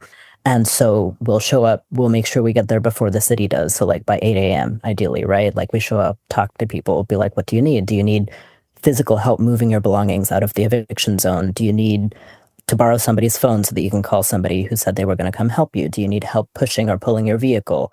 Any number of things really, but just like being willing to show up and ask questions without necessarily knowing what answers you're going to get, and being down to follow up and like do aftercare with people and check in on folks and like keep building those relationships. I think that those are the building blocks of the organizing that we're going to need to be doing in the future, because, what the city is counting on is that they're going to be able to successfully create a scapegoat, right? They want to create like a faceless, nameless mass of people that they can pin all their problems on and then incarcerate. Mm-hmm. And the best thing that we can do is make sure that they can't successfully do that because we all have relationships to each other. Yeah, I really appreciate those sentiments, Satya. And I think like the Oakland like advocates doing like eviction defense for people who are living outside, it's grown in size and like capacity quite a bit in the past year, and like the city has noticed that, so they've actually they've passed various resolutions, and honestly a lot of their practices and their policies, like their encampment management team, they seem to be like responding to the increasing effectiveness of this response, this like network of community defense. And so I think that like all of those things are so important, especially as the Trump regime starts to eliminate the very like modest social safety net that there was. And, before we end this conversation, I just want to emphasize that in Oakland, like a majority of the people who are homeless and are subject to state violence, they are non-white, mostly Black, and are homeless in neighborhoods where they used to be housed. Yeah. And so the gentrification that has happened, particularly in like West Oakland, and the like influx of high income tech workers that displaced them and moved into their like family homes, they are the same people who are calling 311 to like push the city to displace them again, but from a tent or a car this time. And I think it's just so important that particularly like housed people try to tap into the networks of community defense that exist in their areas. I'm sure that most cities probably have something comparable to Oakland, but with the measures that we're seeing cities begin to take, such as in Fremont, which is about 30 minutes south of Oakland, where they basically banned or criminalized mutual aid with unhoused people. So you can get $1,000 fine or up to 6 months in jail for aiding and abetting a homeless person. And, you know, that's an extremely vague law. So like giving someone a blanket could fall under this. So you could be fined or put in jail for giving an unhoused person a blanket in Fremont currently. So it's very important that people try to be aware of their city government, how they're maybe passing anti-homeless measures in their cities, and trying to mobilize against that from happening. I also have one more thing to add to that. I'm so sorry. Just specifically for anybody thinking about getting involved or organizing strategically around community defense, sweep defense, whatever that looks like in your particular area. I would say, first of all, especially if you're a housed person in this case, like invest valuable time into getting to know people on an interpersonal level and getting to know people's needs first, instead of falling into the trap of sort of imposing what you might have learned through like other sort of direct action organizing, because this is not that, you know, like I think, yeah, first of all, just making sure that your organizing is being led by the needs of, you know, homeless residents that are expressing what they need to you. But also on top of that, when it comes to this particular draconian waves of legislation that are being passed around like anti-homeless laws and stuff, don't preemptively obey. You know what I mean? Like if you live in Fremont, don't preemptively say, oh fuck, I better stop passing out blankets. Because what we've seen in Oakland with the particular iterations of anti-homeless legislation that they've passed here is that just because they've passed legislation doesn't mean that they feel confident enforcing it yet. And what you need to do really is step up real hard and show them you can't enforce this the way that you want to. And they're going to push back. There's going to be this back and forth interplay that we've seen, you know, for example, in Oakland with the Safe Work Zone ordinance, which we can probably get into another time because it's way too much to get into right now, I think, at this point in the episode. But it's a two-way street. It's this fight that you have to play to show them just because you've passed this legislation doesn't mean you can enforce it in a particular way. You have to give them something to fight against. You know what I mean? So that's just the other piece. Yeah. Yeah, and the rest of their policy is absolutely 100% evidence that if the state doesn't want to follow the law, it isn't real. But that also means that like if they can't enforce a law, like it also effectively ceases to exist. That's just the sort of balance of forces here. Yeah. And there is a lawsuit currently against that, and it sounds like, you know, the city of Fremont is probably going to be removing that aiding and abetting clause from the resolution, but because that specific provision is actually like in the city's municipal code as a general provision. So, you know, even if they do remove it, charges could still be brought against somebody. So like really the entire ordinance needs to be eliminated altogether. Yeah. I guess, do you have anything else that you want to make sure that you get in before we close this out? I don't think so. Nothing that comes to mind, but yeah, again, I super appreciate you having us on to talk about this. Yeah, you know, shit is rough right now. I think for me personally, it's been really helpful to direct my energy towards things in my social network in a way that's like constructive and helpful to others. So I would definitely like suggest if you're feeling like any despair or like worried about becoming like black-pilled or whatever, like, yeah, just try to tap in and focus on things that are happening in your community. It's good for you and it's good for the people in your community. Yeah, just seconding that. I think like being able to tap in specifically with like the types of unhoused organizing and underground economies that exist wherever unhoused people exist, and like being able to like tap into that and like, you know, again, like speaking from the perspective of a housed person, like really humble yourself and learn from that. Like you're going to learn a whole lot more relevant life skills just hanging out in social settings with people in the street than you are in any other area of your life. So just go balls to the wall, just start hanging out, just like spend all your time loitering. Like just that's where we need to be right now, is loitering in the street. That's where the organizing is happening. So yes, reclaim the space. Oh yeah. This has been It Could Happen Here. Go loiter on street corners and make the state's life miserable until it cannot do the things it is doing right now.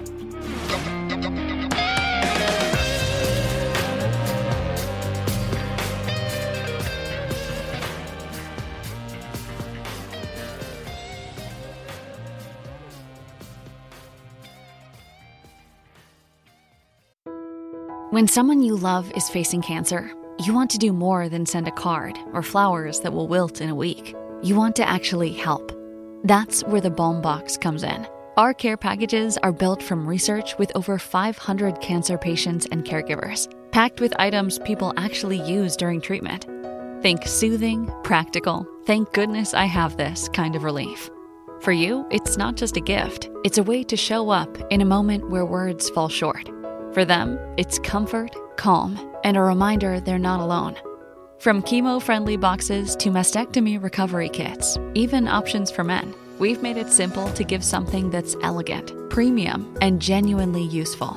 And yes, domestic shipping's always free on orders over $50, because making someone feel cared for shouldn't be complicated. So skip the empty get well soon. Send real help, real comfort, and maybe even a laugh. Visit thebalmbox.com. That's TheBalmBox.com. Balm, like healing and care. The Balm Box, because cancer patients don't need bouquets and brownies. They need balm. Ever feel like you're being chased by the marriage police? Welcome to Boys and Girls, the podcast where dating isn't dating.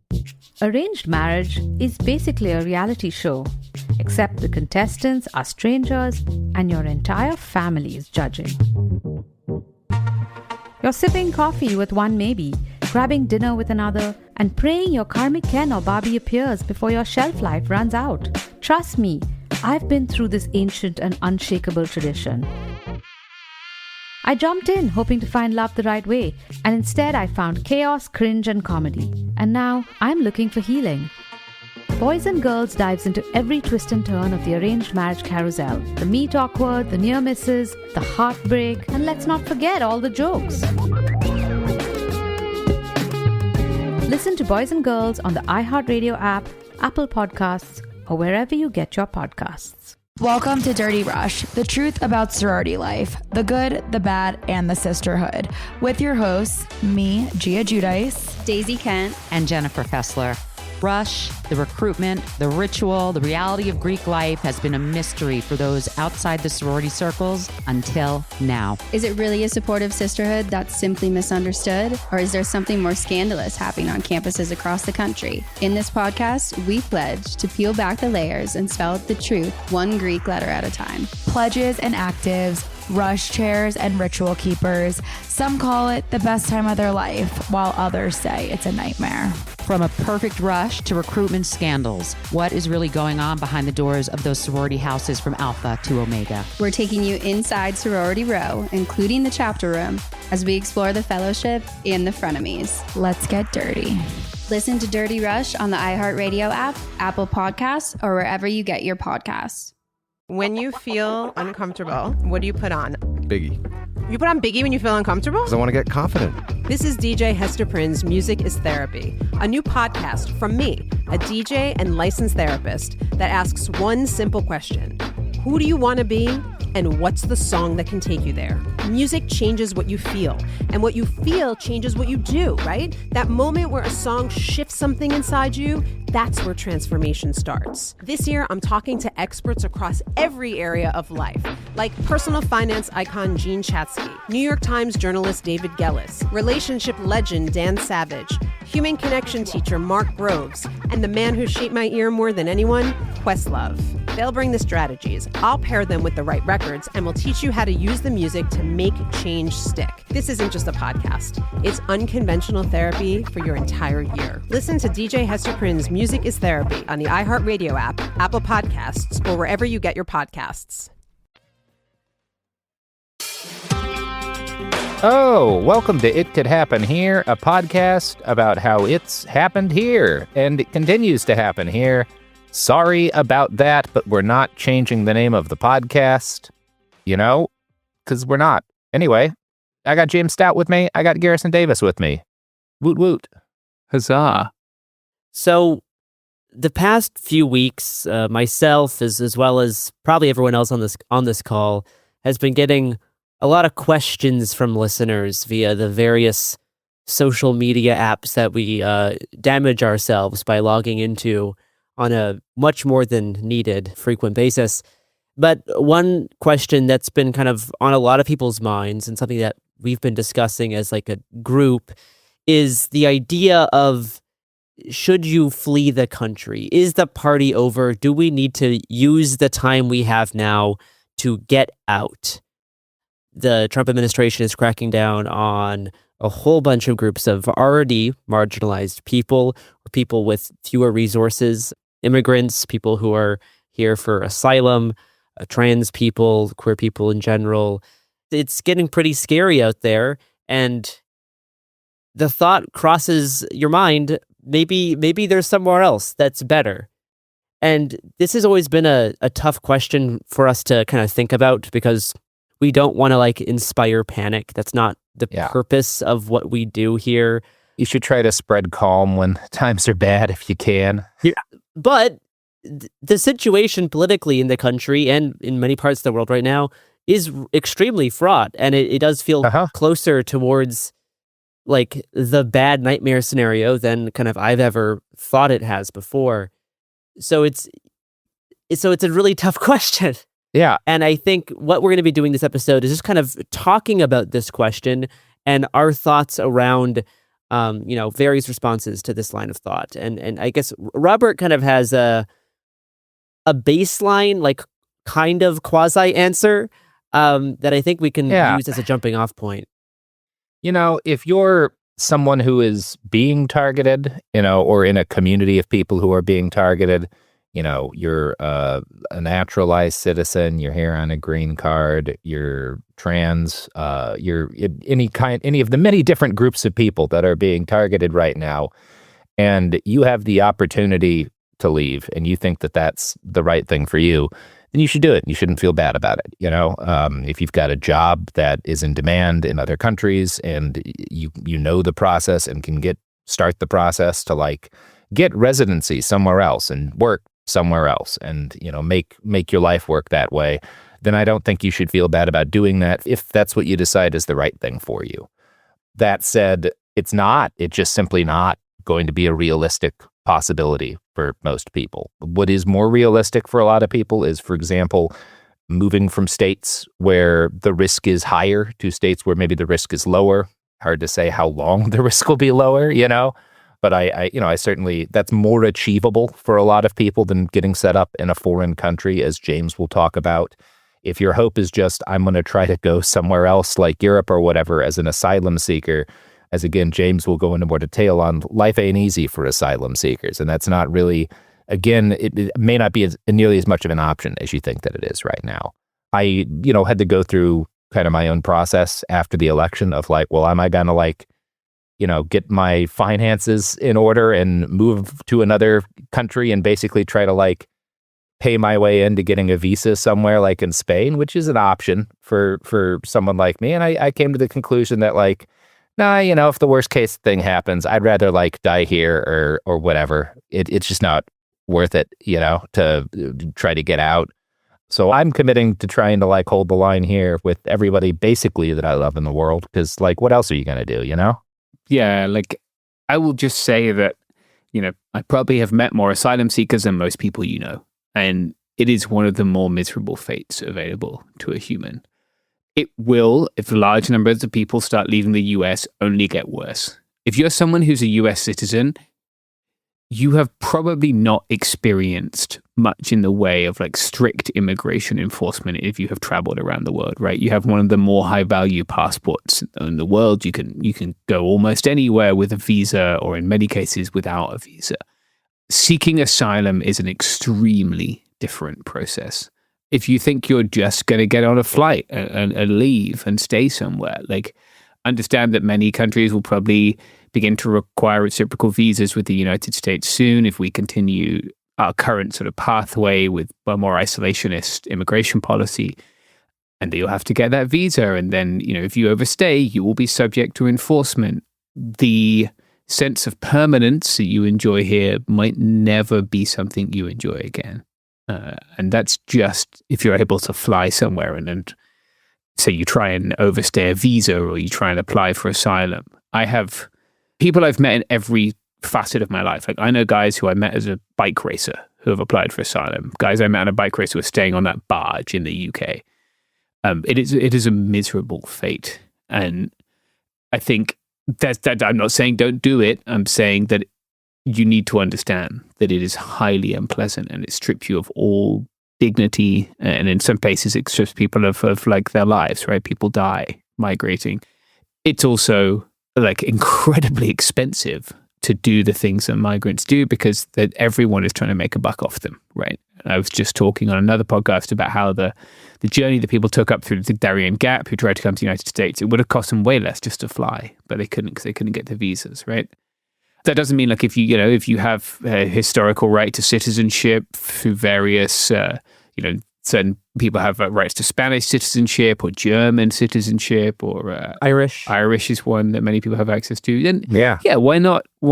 If you have the financial resources, absolutely, why not try and see where that will go? Why not begin pursuing that? Totally. Yeah, sure. I think becoming a dual citizen, if you have the capability to, is a fantastic idea that I will like never dissuade someone from. No. I would go so far as to say, even if you plan to stay here, if you have the ability to get dual citizenship, you should be pursuing that right now. Absolutely. Yeah, like it's something that you should do. It's often not hideously expensive, and it's something that might be, you have options, and options are good. Yeah, I am very hesitant to like openly call for like, now is the time to leave the country. I do not feel comfortable saying that for a number of reasons. Like some of them are more political, as in like I don't really subscribe to a politics of escape. Even the idea of like fleeing states, I feel a little bit iffy about. Now, there's certainly, a lot of cases where families are trying to move, outside states that have more restricted access to trans healthcare for minors towards more friendly states, which I totally understand. But I have greatly enjoyed getting to know a whole bunch of trans people in the South, and a whole bunch of trans people here are not willing to leave their home. This is their home, and it always will be, and they're going to stay and fight for it, even as things get, harder. And I don't think you should write these people off. I don't think you should write these places off. These places are still a terrain of battle, and they're going to be places where trans people can still live and still live fulfilling lives in many cases. And that is worth acknowledging. That's worth putting effort into. To the point that, like, after the election, I was already considering maybe, trying to travel around the country some more. And after this last election, my line of thought was way more on the side of, I would actually like to spend as much time in Georgia as possible. I would actually want to stay in the South for as much as I can, because this is like not a place that I think people should be walking away from. And in some ways that does come from like a slightly privileged point of view for multiple reasons. As someone who's white and holds a Canadian passport as well as an American passport, that is, something that I like to have as a back pocket option, but that's something I'm not like considering like at all. Like I do not want to move to Canada. All my friends are here. My life is here. There's certain scenarios where things get much, much, much worse, even though things are already getting quite bad. But there's certain scenarios where, yes, that passport will come in handy. And that's why I do encourage, like, no matter what, you should see if you have any options to become a citizen in more than one country. It is a great thing to be. It's good to not be just tied down to one place. But the process of trying to immigrate somewhere where you do not have a citizenship is already quite challenging. And we will probably discuss some more of this later, because I think there's also a sort of like onion of threat of people when you're thinking about this question, like which people will be or are currently being targeted the most, and how that kind of affects the options in terms of like relocation to places viewed as like safer havens. And I would like to jumpstart that onion of protection discussion after these messages.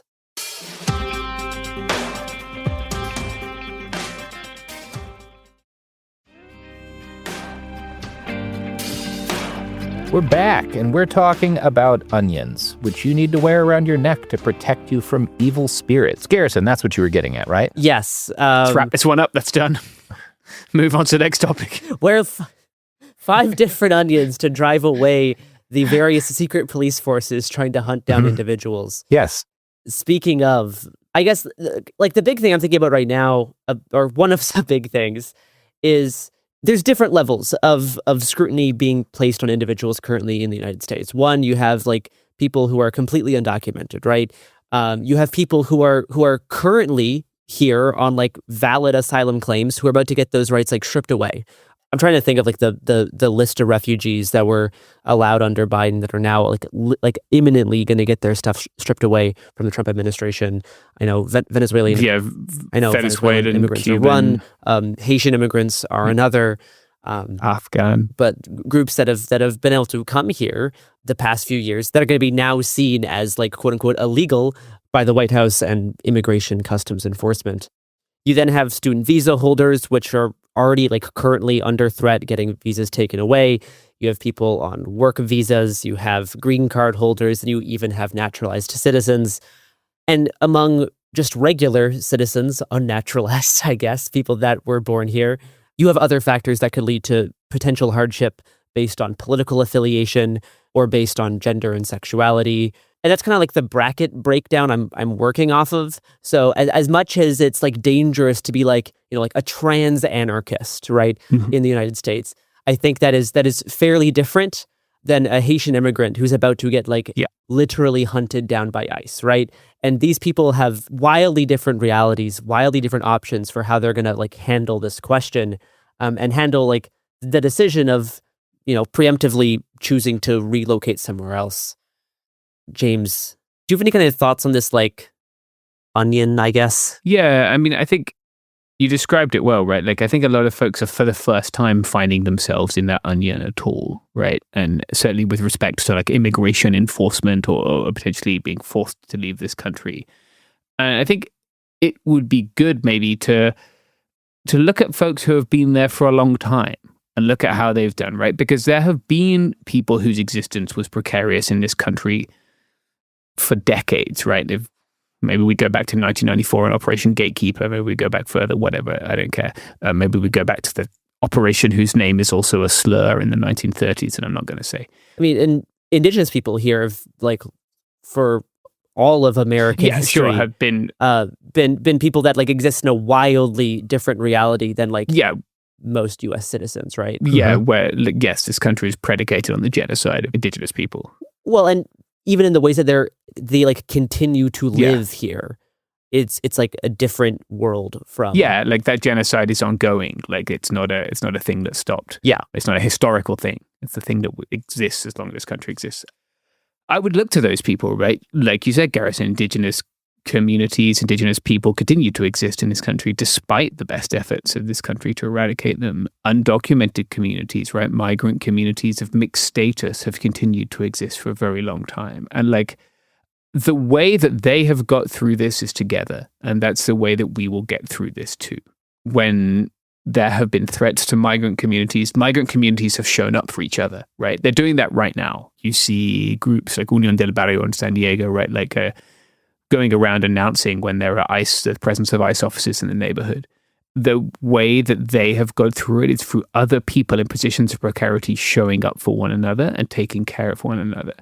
And if that is a new position for you, if finding yourself like further along the intersectional matrix of oppression is new for you, then like it's scary. I do understand that precarity is petrifying, but understand that communities and people have been here for a long time and look at how they've got through it. I mean, queer communities too, to a degree, have been persecuted in this country for a very long time and have developed ways of not just like existing, but also like continuing to center joy and experience joy and not just like live in fear. Because I think if you live in fear, like you've kind of given up to a degree, or you've let them win to a degree, I should say. Like, I do understand that being new to this is petrifying for people. And like, I don't want to just say like, oh, you shouldn't be scared, or, you know, you should look at how migrant communities have taken care of one another.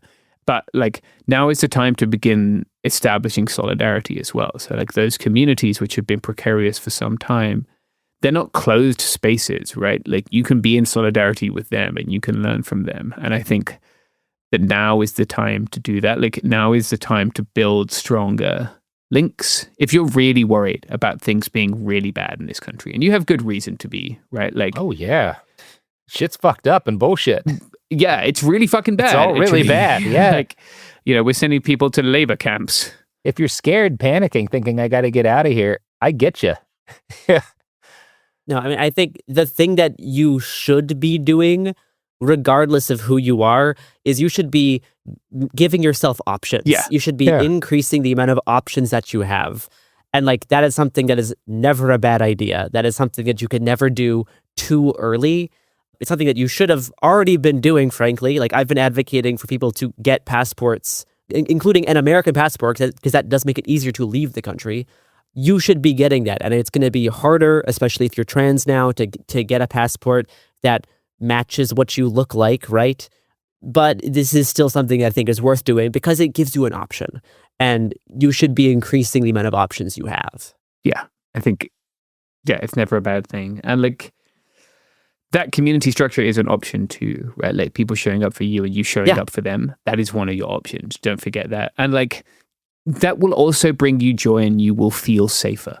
When you, like, we're supposed to live in communities, and like, I've seen a lot of people in very difficult circumstances. And one of the Kurdish guys once said to me in the desert, he was like, whatever we do together. And I thought that was very profound because like, they were at that time like dancing around a fire in the midst of what was like an open air concentration camp, you know? But if you can find community and you can find a way to continue to experience joy, then I promise that things won't be as bad as they seem right now. Yep. Within the Kurdish freedom movement, there's a phrase that is commonly used, a slogan, you could say, I guess. In Kurdish, you would say, Bershwedan Jiane, means resistance is life. And we should remember that for whole groups of people, many of whom we've featured here, if they had all just left, they would no longer exist in the way that they exist now, right? Kurdish people have been oppressed by various states for centuries, right? Turkish, Iraqi, Iranian, and Syrian. They've been subject to genocidal violence.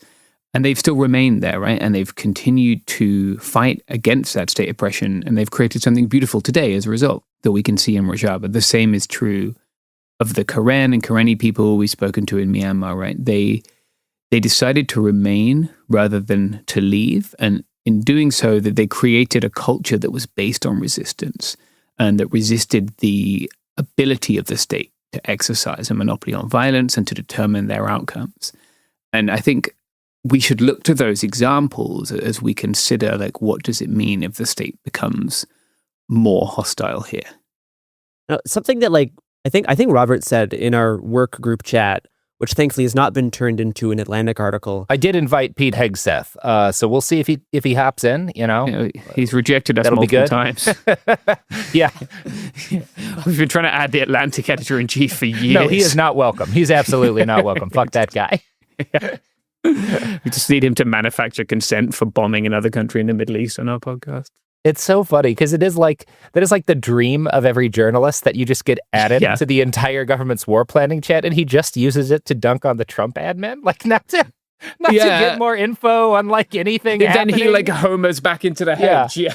It's fucking hysterical. Yeah, they could have had 4 years, or maybe not. Maybe it was only a one-off chat. Oh but yeah, no, they would have accidentally invited a different journalist. It was going to happen eventually, but yeah, magnificent. But something Robert said in our group chat is that like if you already had like plans or the ability to move to a different country of your choosing, then yeah, why not, right? Like, if you already were thinking about moving to Germany, which is very funny to say now, right? But if you already had plans and you had the ability to do that, then sure, that's something that you should like consider. If you do not already have pre-existing plans and means, maybe it's not something to put all of your effort into doing right now. Because that is such a massive undertaking in general, and not everyone has that option, and there's going to be people stuck here. And, you know, part of like my thinking on this is like I'm in a relatively privileged position. I would rather use the sort of benefits and stability that I have to help other people that are going to be living in this country. So I'm going to stay here to do that. And that's part of kind of my thought process on a personal level. Do I, you know, one day maybe want to live off the continent? Yeah. But that's like for personal reasons, not for political reasons. That's because I think Glasgow looks pretty. And if you also think Glasgow's pretty and you want to move there, then that's fine. But I guess like the politics of escape I do find a little bit troubling in some ways. And I guess I would like to talk about that a little bit more after this ad break.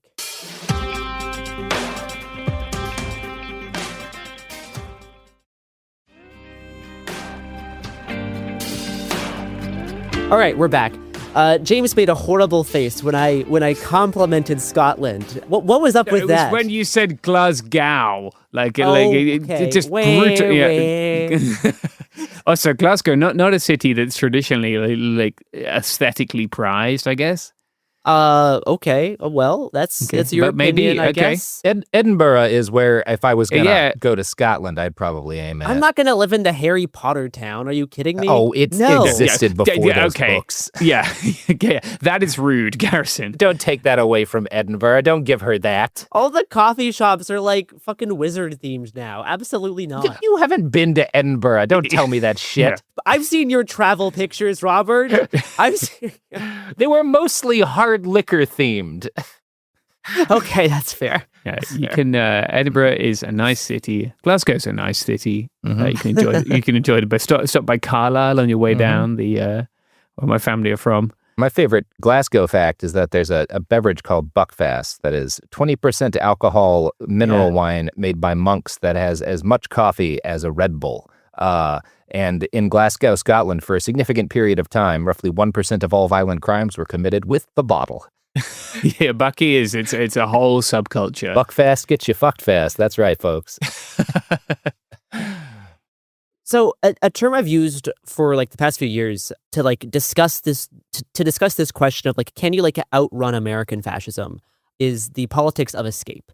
And for a while, I really was vocally opposed to this sort of politics because it felt like the entire world was going through a global far-right power grab. And no matter where you run, you can't really get away from it.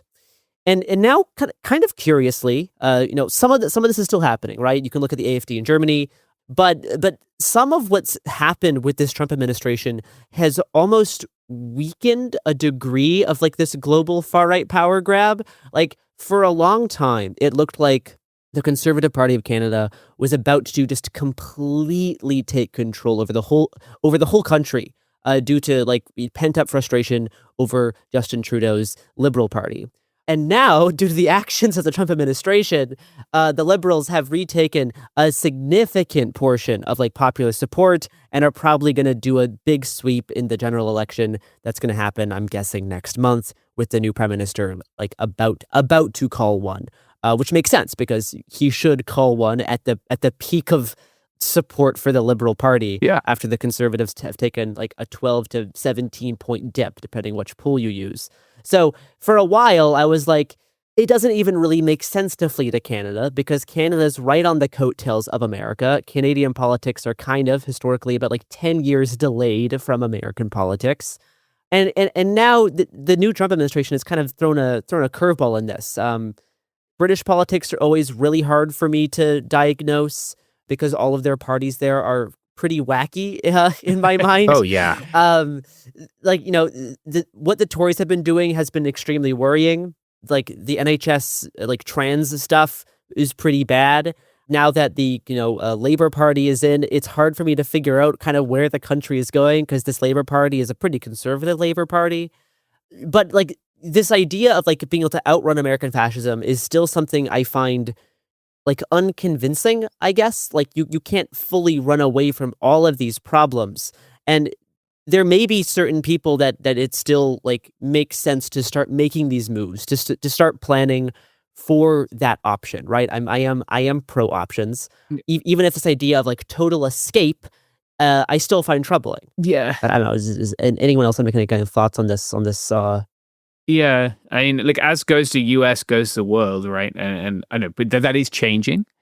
But like maybe, I think if it gets to the point where large numbers of people are fleeing the U.S., we might see some of that same anti-migrant rhetoric that we've seen in the US, in even relatively liberal Canada, the United Kingdom, sure, other Anglophone countries, right? Like it's already very hard to immigrate to Australia. It's not the easiest to immigrate to Canada, frankly. Like, yeah, I'm not as familiar with the Canadian one. Especially as like an American. Yeah. Unless you have like a job that you need to do in Canada and you're the only one who can do that job. Or you get a Canadian girlfriend, that makes it slightly easier, but still not like completely easier, frankly. Yeah, that is I guess that's the alternative. Yeah, I think like I don't know, like a lot of people who listen to this because they have a fairly radical politics, right, or left politics, and like, or you're a journalist, or you're a federal worker. Yeah. You're looking to steal our stories. Fuck off, if I may say so. But like. Yeah, we've all grown up on the stories of people who stood up for what they believed in, right? And Margaret makes a whole podcast about it, and Robert does on Christmases. Yep. And like, there's a reason why they did that. Like I know that the idea of running away and being safe could be tempting, but like, if this country gets as bad as it needs to be for people to run away in large numbers, then like, the world gets markedly less safe. Oh yeah, you're going to be running for the rest of your life. Just look at how much food the U.S. produces, how much medicine. 70% of all of the blood used in every single country's medical system around the world is exported from the United States. Oh, wow. I know, yep. That's crazy. Yeah. Well, and like particularly for like U.S. citizens, right, looking to flee, the people who are going to be able to pull it off are people with pretty extraordinary means in most cases. I'm not saying all cases, but like if you have the capacity to move from the United States to Germany, you're probably not living on the poverty line, right? Like this takes a considerable financial investment. So instead, part of what my opposition to this is that you're essentially abandoning a whole bunch of like the like most at-risk people. Yeah. A part of this even extends out to like moving from state to state. I'm obviously in support of free movement. I've traveled around. I'm going to continue to travel around. I want to see as much of the country in the world as I can. Yeah. But like I another facet of this politics of escape is that something I hear very consistently from my friends in Atlanta, and this is something I can attest to like personally. The most amount of like vocal transphobia from people like on the street that they have faced has not been in Atlanta where they live. It's been when they're visiting people in Seattle or Portland. Like you actually get a lot more like weird anti-queer harassment in Seattle, just like on like the street level. It's bizarre. Like cities all have different kind of like modes of operation. People have different like informal like manners in terms of how you like behave on the street. And this is something I've definitely experienced. There's a lot more like openness towards like certain types of like anti-trans harassment in like these like liberal safe havens, like quote unquote. Yeah. I've been called slurs on the street way more in Portland, Oregon than I have in Atlanta, Georgia. And this is another like interesting aspect, which I'm not saying Atlanta is a quote unquote safer city than Seattle if you're trans. I'm not saying the vice versa either. But this is like just an aspect of like the politics of escape, like especially in the United States. Like there like is really no like real escape. Like there is no mythical safe haven where you can live your free life and frolic through the park and never have to face any kind of hardship or like political disenfranchisement. If you still want to relocate somewhere, that's something that you should consider. And again, create options. But I also do not want to like abandon my friends here because I just, have a more stable job. Like I want to be here for them and help them, and not in like a patronizing way, but in like a solidarity way. Like that's like really important to me. And I think people who are thinking about these same things and kind of running these same questions of if they want to commit to staying in the United States, I think should also make those considerations of is like, which one of your friends is not going to be able to make the same calculation. Yep. And frankly, I feel like better as a person, and like my mental health feels better knowing I'm going to be here with them rather than going to a Berlin nightclub, which does sound fun, and I still might on vacation. Oh, you definitely need to go to Berghain, Gare. Oh, I have you plans need to spend this year. 3 days that feel like about 4 hours in Berghain. I'm excited. I am for the first time planning to leave the continent this year, which is a little bit scary because re-entering the United States is pretty tricky right now, which should also play into your considerations. Yeah. Also, the general safety of air travel at the moment. The general safety of air travel. Now that we don't have a gay man running the planes. It turns out he was actually all right at that. Woke was keeping those planes in the air. You know what? Kudos to him. Turns out he was okay at that job. But yes. I don't know what I was saying, but I'm sure it was really important and well thought through about not abandoning people who maybe don't have the same resources that you do. Yeah. To your point about like coming back to the US, like understand that like one of the things that migrants deal with, even if they get to a place and they have some degree of permanence and they feel safe there, is that they will never be able to go back to where they're from in most cases, right? That means that when someone in their family passes away, they can't be there for the funeral. That means that when they have a grandchild, they have a niece or a nephew, something happens in their community and they want to be there to help. It's a natural disaster. They are just stuck. And that's not something to discount as something that's not important. Like that is really hard. And if you have a community now, especially for trans folks, right? Like, I just think that like there are so many places where like you say, Garrison, where bigotry against trans folks is being more and more normalized. So like if you have a community where you're experiencing joy every day with the people you're around, like leaving that should be something that you really think hard about, because that can be hard to find. Yeah. Yeah. Especially in Edinburgh, because they're all TERFs in the cafes. Mm-hmm. It's not true. Just to be clear. Yeah, I mean, this is kind of the discussion I wanted to have. I'm sure we all have more thoughts on this that we will express very eloquently as soon as we close this recording session. That's how we do it. But I know this is this type of stuff that we've been thinking about. I know listeners have been too, because you're asking us these questions. It's certainly annoying that we don't have a concise yes or no answer, but there isn't a concise yes or no answer. I think the most concise one I have is that you should be giving yourself as many options as you can. If that includes applying for Irish citizenship because your grandfather is Irish, then hey, why not? Go for it, right? Ireland's great. Nice country. You'll like it. But I am trepidatious, I guess, about public calls to flee the country at this point and kind of the underlying politics and ideology of that. Yeah. Let alone the kind of the logistical aspects of trying to relocate to a different country where you are not a citizen. And frankly, I think there'll be a lot of countries that are not super eager to take American immigrants. I think Canada is typically kind of low key been one of these places, especially if we're going to go to war with Canada to make it the 51st state. Then it might also create some tricky aspects. Yeah, it could make it harder. But I don't know if anyone else has any other thoughts. air them now or forever be beholden to angry Reddit comments. Yeah, I don't know. Please don't burn each other down on Reddit. Like, now is the time to give people a little grace and be kind to other people.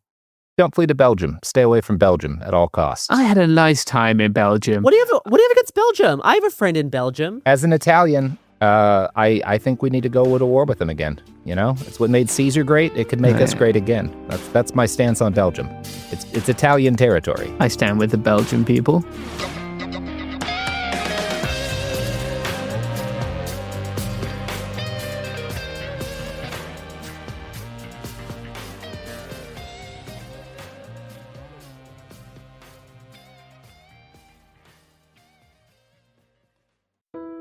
When someone you love is facing cancer, you want to do more than send a card or flowers that will wilt in a week. You want to actually help. That's where the Balm Box comes in. Our care packages are built from research with over 500 cancer patients and caregivers, packed with items people actually use during treatment. Think soothing, practical, thank goodness I have this kind of relief. For you, it's not just a gift. It's a way to show up in a moment where words fall short. For them, it's comfort, calm, and a reminder they're not alone. From chemo-friendly boxes to mastectomy recovery kits, even options for men, we've made it simple to give something that's elegant, premium, and genuinely useful. And yes, domestic shipping's always free on orders over $50, because making someone feel cared for shouldn't be complicated. So skip the empty get well soon. Send real help, real comfort, and maybe even a laugh. Visit thebalmbox.com. That's TheBalmBox.com. Balm, like healing and care. The Balm Box, because cancer patients don't need bouquets and brownies. They need balm. Ever feel like you're being chased by the marriage police? Welcome to Boys and Girls, the podcast where dating isn't dating. Arranged marriage is basically a reality show, except the contestants are strangers and your entire family is judging. You're sipping coffee with one maybe, grabbing dinner with another, and praying your karmic Ken or Barbie appears before your shelf life runs out. Trust me, I've been through this ancient and unshakable tradition. I jumped in hoping to find love the right way, and instead I found chaos, cringe, and comedy. And now I'm looking for healing. Boys and Girls dives into every twist and turn of the arranged marriage carousel. The meet awkward, the near misses, the heartbreak, and let's not forget all the jokes. Listen to Boys and Girls on the iHeartRadio app, Apple Podcasts, or wherever you get your podcasts. Welcome to Dirty Rush, the truth about sorority life, the good, the bad, and the sisterhood. With your hosts, me, Gia Giudice, Daisy Kent, and Jennifer Fessler.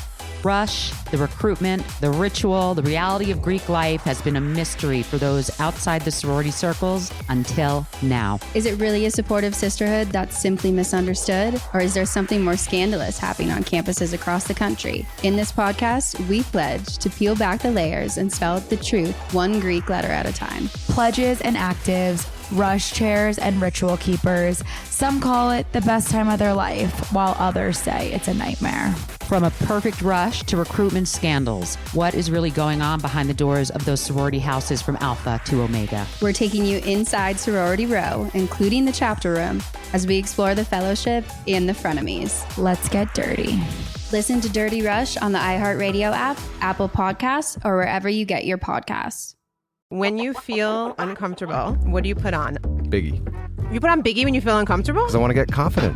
This is DJ Hester Prynne's Music is Therapy, a new podcast from me, a DJ and licensed therapist that asks one simple question. Who do you want to be?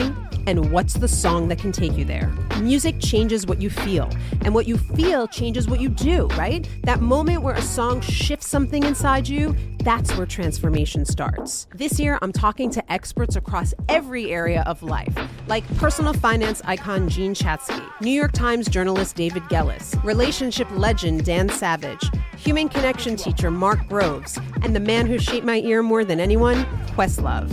They'll bring the strategies, I'll pair them with the right records, and we'll teach you how to use the music to make change stick. This isn't just a podcast. It's unconventional therapy for your entire year. Listen to DJ Hester Prynne's Music is Therapy on the iHeartRadio app, Apple Podcasts, or wherever you get your podcasts. Welcome to It Could Happen Here, a podcast trying to figure out why some of the most powerful people in the world want everyone to think that they're gamers. It is your host, Mia Wong. With me is Garrison Davis. Hi. I've played a video game before. I'm not very powerful, but I too have played several video games. See, I wouldn't say several. I've played like a few. Many. I have played simply too many video games.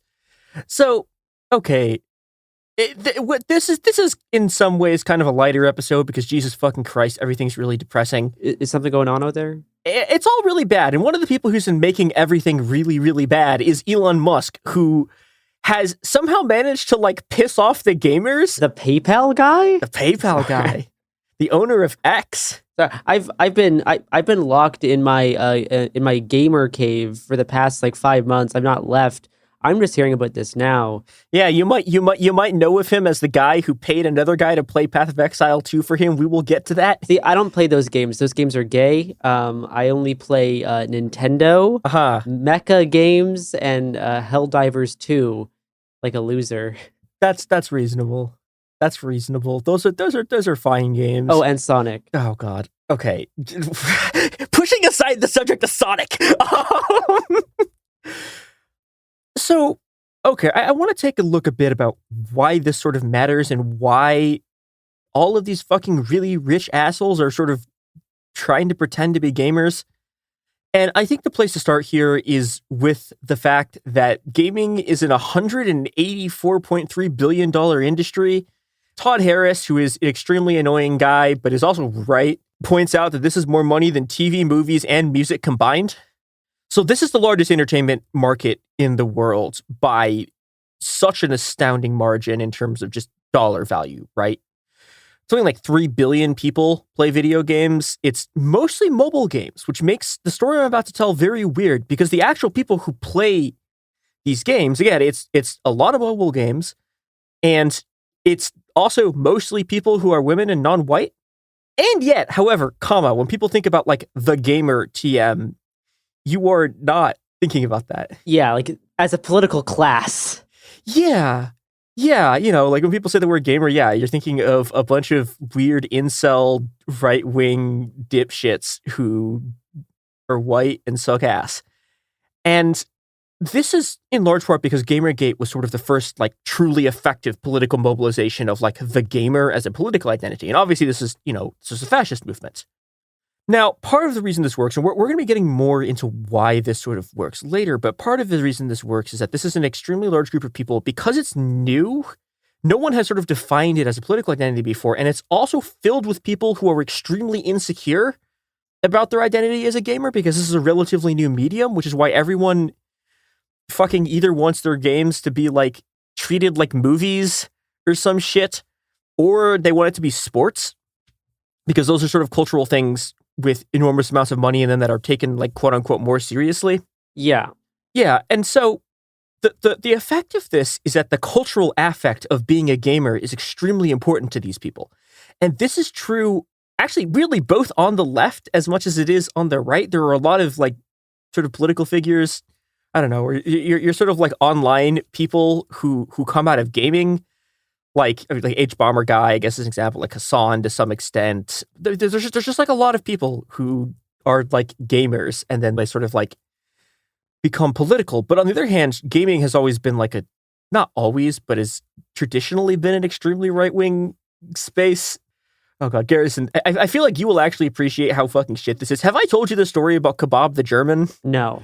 Oh boy. Okay, so back in the dawn of time, I played a lot of Hearthstone as a kid, and I wasn't like good. Is that like a resource management type game for like gay autistic people? No, this is the World of Warcraft card game.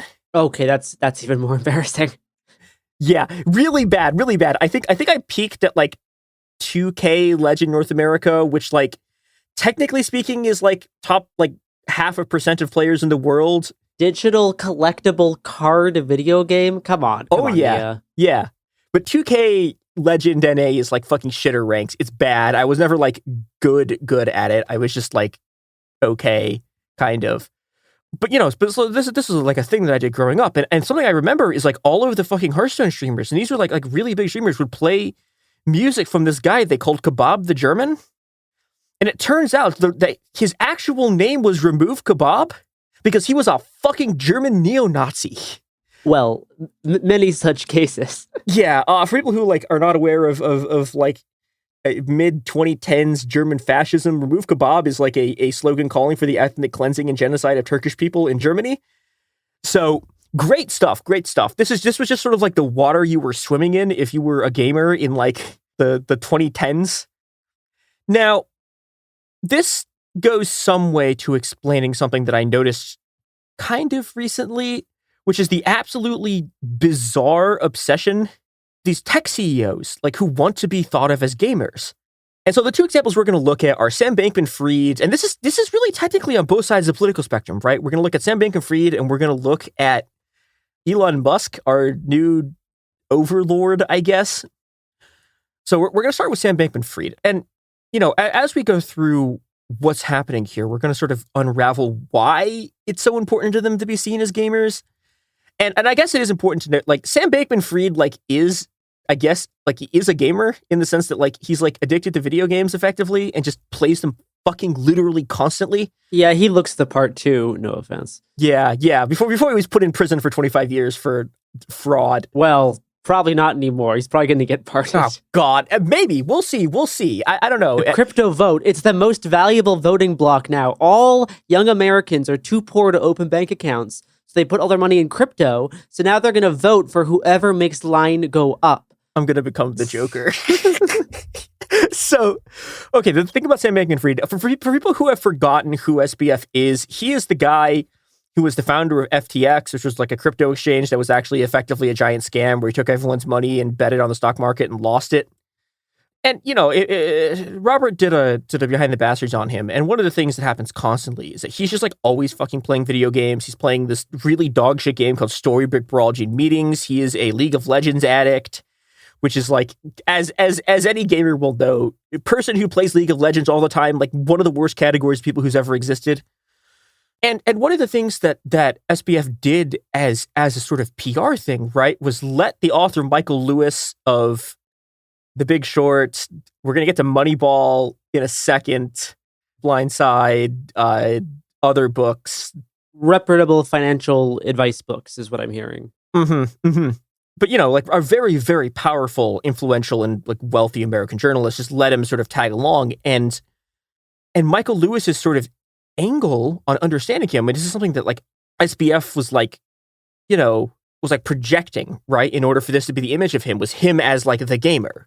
And this sort of just like baffles Michael Lewis, right? Because he just like doesn't understand someone who just has ADHD and plays video games all the time and doesn't give a shit, so he plays video games in meetings. Like, no one has ever been like this. I have no idea what you mean.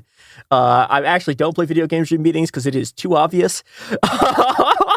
But I play video games once a week. That's kind of my limit. Oh God. This is the one part about Sam Bankman-Fried that's relatable to me. I play so many video games. It is my like anti-depression strategy. Basically, like when I need to not think for a while, there's just me playing. Actually, Path of Exile 2, one of the games that we're going to be fucking talking about today. Something that I play a lot of. I've done so much fucking gaming. Like, God, I used to play this game called Smite, which is like it's like a MOBA like League of Legends, but like third person. And I played so much Smite that there were pros showing up my casual games. When the Zoomer revolution comes and they execute the gamers and they execute me, I'm going to be like, yeah, that's reasonable. Like, can't argue with that. I'll inform the council. I'll can't argue for our next spokes council meeting. I'll bring it to the table. That's reasonable. But so what happens with this sort of thing is that Michael Lewis's image of SBF becomes as this gamer who's doing these completely incomprehensible things, whose mind must be so unbelievably brilliant. Yeah, totally. Because he's just like playing fucking video games all the time. And this gets to one of the aspects of why these people do this sort of like pretending to be a gamer thing. And like SBF like is a gamer, right? But like why they make us part of their cultural image, which is that a lot of the traditional media people, even though gaming is an enormous industry. It's extremely profitable and is enormously culturally powerful. It doesn't have the same kind of critical culture around it. Doesn't exist that you would see for something like movies. Or like respectability in some way. Yeah. Except in like the reversed Sam Bankman-Fried way, where like the schlubbiness is part of what makes him like an eccentric genius, right? Like that era of like Silicon Valley guy. Yeah. That's like he's so different, right? Like he's not like put together, and this like shows how he's like a new and innovative thinker. So it's kind of like a double-edged sword in like that specific way. Yeah, well, this is all a feedback loop, right? Because like part of it not being respectable is that someone like Michael Lewis, right, who is like as establishment of a journalist as there's ever been, these people don't play video games. They're one of the few groups of people who just like don't game, are these like traditional mainstream sort of access journalists, right? And so they run into this shit and they have no fucking idea what the hell is going on. And it's just really, really easily to sort of like bamboozle them by just doing something that any gamer, like, you know, you show a gamer like a League of Legends addict and they will instantly be able to just like read this person like a fucking book. Also, by the way, gaming addiction like is like kind of a fake thing. I'm like mostly joking here, but also like League of Legends makes you a worse person. It simply does. You just get mad all the time. I know too many League of Legends players in my goddamn life. Holy shit, terrible game. Yeah, but arcane though, right? All right. Continue. Oh, God. Okay, we're going to take an ad break, and then when I come back, I'm going to explain part of why this worked, which is the unique incompetence of Michael Lewis. Well, I look forward to that. I love hearing about unique incompetence.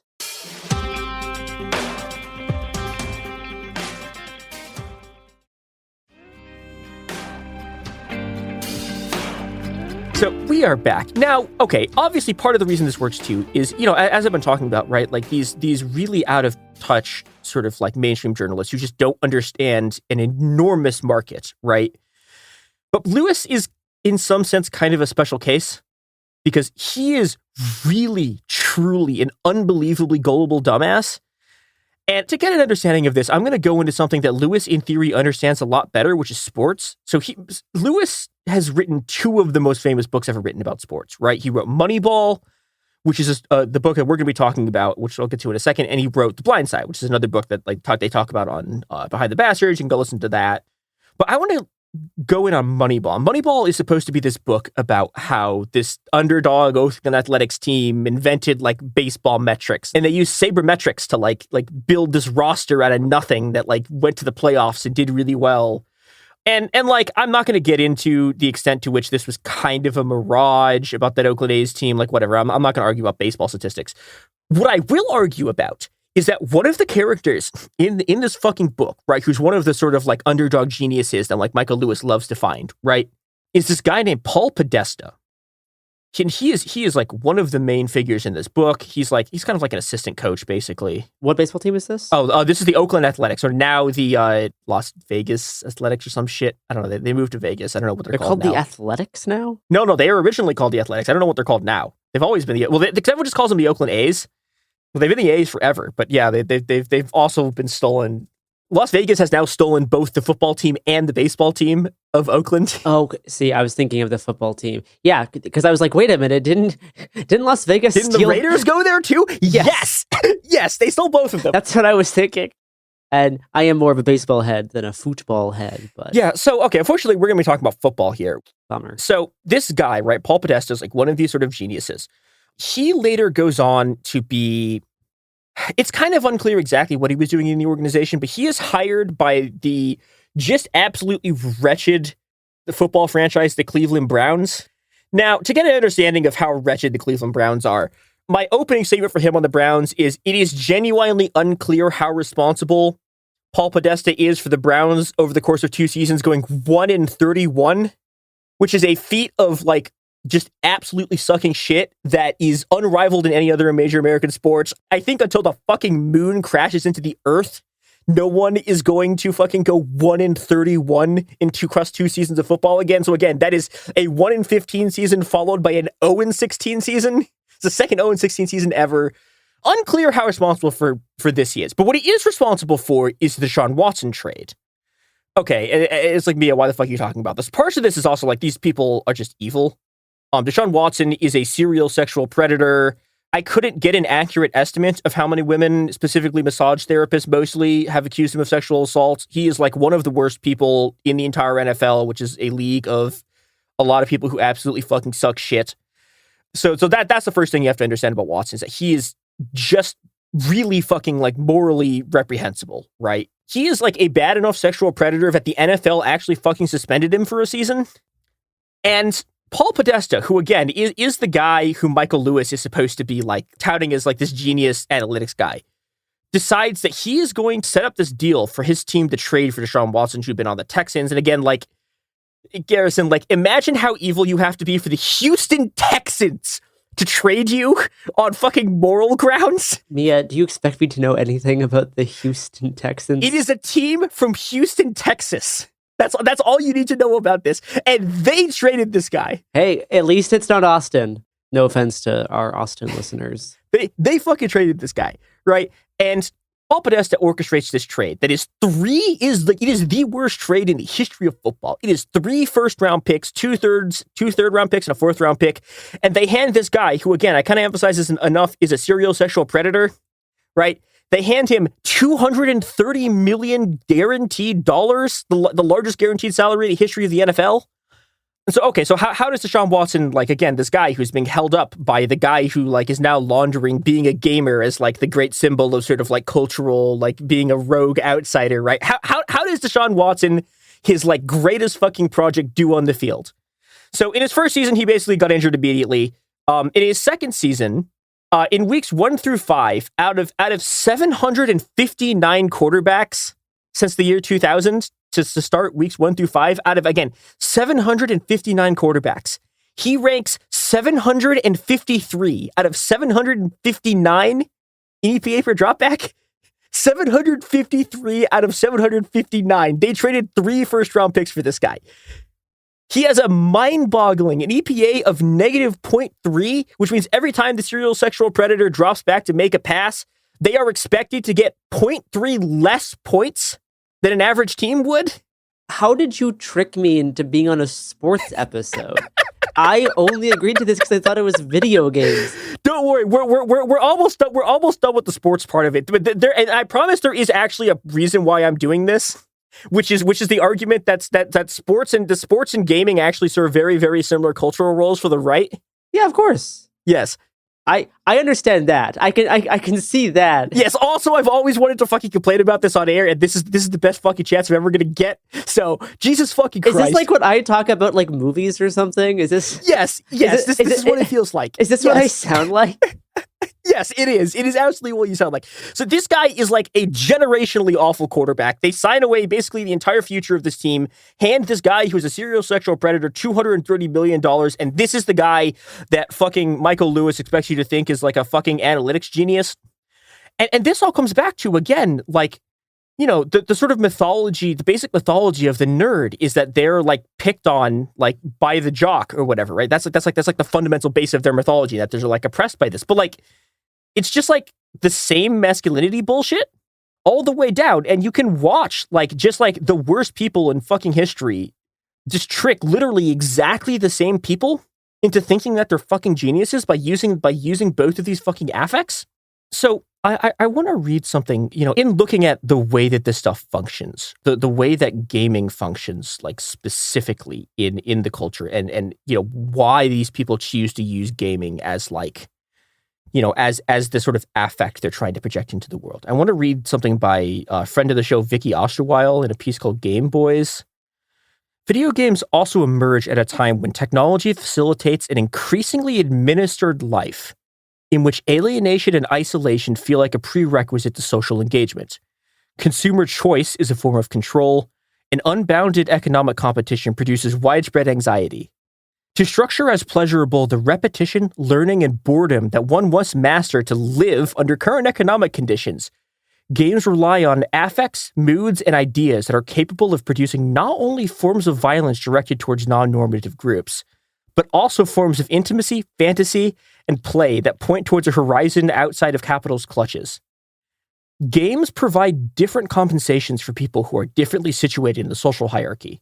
They give white men aggrandizing power and vengeance fantasies that modulate their sense of self-importance under conditions that disempower them. But they are also capable of giving everyone else the fantasy of an alternative to white supremacist patriarchal capitalism.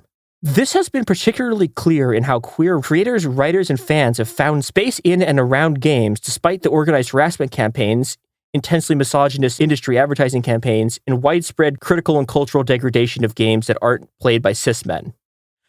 So I think the important thing here, and this is something important to remember both for Sam Bankman-Fried and also for the construction of right-wing gaming movements in general, and for like what we're going to talk about with Elon Musk, is that gaming is contested ground, right? As much as we think of gamers as like right-wingers, right? There are a lot of what you would call like traditionally sort of left-leaning demographics that play video games and have made spaces here, because as much as they are in some ways like this force of discipline that like is something that you learn the kinds of like ability to tolerate boredom and repetition and things like that, you know, you use for fucking work, they're also a thing that people use to like escape the fucking hell world. Totally. And like, I mean, I know this, right? Like, I am a Chinese trans woman who's better at video games than both the people I'm going to be fucking talking about in this story, right? Like, well, I heard his Path of Exile character was actually quite advanced, but we're gonna talk about the Path of Exile character fucking next, you know. But I mean, it's worth mentioning like speedrunning, right? Which is a very very trans genre. Competitive gaming in general, competitive fighting games. Yeah, it depends a lot on the genre, Melee. But yeah, like competitive fighting games, like. Yeah, Melee. I'm gonna briefly mention Sonic Fox, who is a black non-binary furry who's like one of the greatest fighting game players of all time, incredibly beloved. The only person in history ever to beat someone 13-0 in a 1-11. Absolute legend, right? But you know, these are the people that these sort of like fascist adjacent people are trying to drive out so they can use gaming as a sort of cultural force, and this functions both in gaming and also fucking in real life. Right now, these people are in power. And you know who else is in power? It's the products and services that support this podcast. All hail.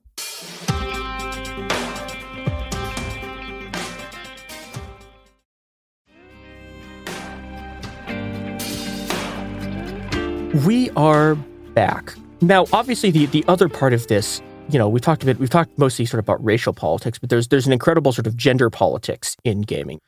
And, you know, the thing about gaming, right, is that it is to some extent a tool that people use to cope with, like, you know, the realization of the violence of the gender system. And like, I am also doing this as much as the fucking weird white guy Nazi like gamer dipshit, right? Yeah, that's why I boot up FF7 Remake to stare at Cloud Strife for hours on end when I'm feeling sad. Mm-hmm. But you know what the problem with what's happening here, right, is that like the right, like that we're experiencing violence in sort of in different ways, but it's like this systemic violence from the gender system. That is the same system, but these people's solution to it is to blame it on women, right? And this is, you know, I had a conversation with Vicky about this, where a lot of this stuff is sort of drawn from, and like I would compare it to like, you know, lots and lots of people deal with social isolation, right, and deal with this violence. But like, you know, on the other hand, most of us don't become mass shooters. Most, yeah, I would say that's true. Yeah, right. And so we can look at the structural forces that produces people and also just go like, fuck them. Like, eat shit. Like, I'm sorry, you've become Nazis. Like, fuck off. Skill issue in some ways, among other environmental factors. But yeah. But also a lot of the times these people aren't fucking like they're not dealing with shit at all. Mostly, right? I mean, like, yeah, like okay, like Elon Musk's weird insecurity is to some extent because of the gender system, right? But like also he's the richest man in the world. He's the most powerful man alive. He's one of the most powerful people who has ever lived, and he still has the same sense of like aggrievement that powers all these people. And this is like one of the key things of like the gamer mythos, right? Is that these people constantly believe that they're being oppressed by like jocks or whatever. And now it's been shifted into this. Not anymore. Yeah. Now they believe that they're being oppressed by like fucking women and minorities. Right. And it's actually the people who are actually doing the oppression is now all of the Doge nerds at the top of the system now. We've had a full Uno reverso. But the thing is, these people have always been at the top of the fucking system, right? And like, but it's this affect. In many ways, it's this feeling they have of them being the ones who are oppressed that like, you know, made them into the shock troopers that we saw with Gamergate. If you're going to read one Vicky Osterwald thing, and I'm citing her a lot because I think she's done a lot of the best critical reporting on video games, which is a field that I feel like we just haven't done much critical shit with. Like, I mean, there's been lots of stuff about working conditions in the games industry, which are fucking terrible, and it's good, but like as a medium, there hasn't been anywhere near as much critical engagement with it as there's been with like film or music. But if you're going to read one thing from her, read a piece called Goon Squad, which is about the sort of like fascist reaction to the really broken state of Cyberpunk 2077 when it came out. And one of the arguments that she makes is that these gamers are literally being used as like scabs and Pinkertons against people who make video games. And, you know, and this expands out to like workers more broadly. They're literally being used to silence anyone who sort of talks about the problems with like this game that like when Cyberpunk 2077 came out, it was literally giving people seizures because it had just like fucking strobing flashes and bullshit in it that they didn't warn anyone about because it was a broken, shitty game. And, you know, they're also used for just like anti-queer and like anti-feminist harassment campaigns. And that's how they're sort of mobilized in real life too. And that gives you an insight into why these people sort of like do this signaling, right? Is that they're also like signaling to their base that like, I am one of you, et cetera, like you should fucking support me for this shit.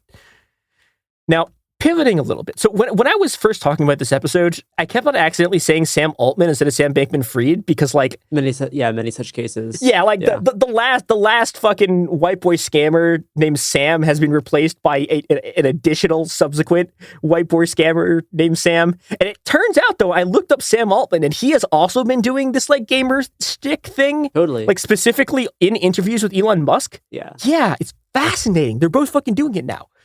And this brings us to the man who has spent the most time publicly lying about fucking video games recently, which is Elon Musk. And Elon Musk is like not really a gamer, I would say.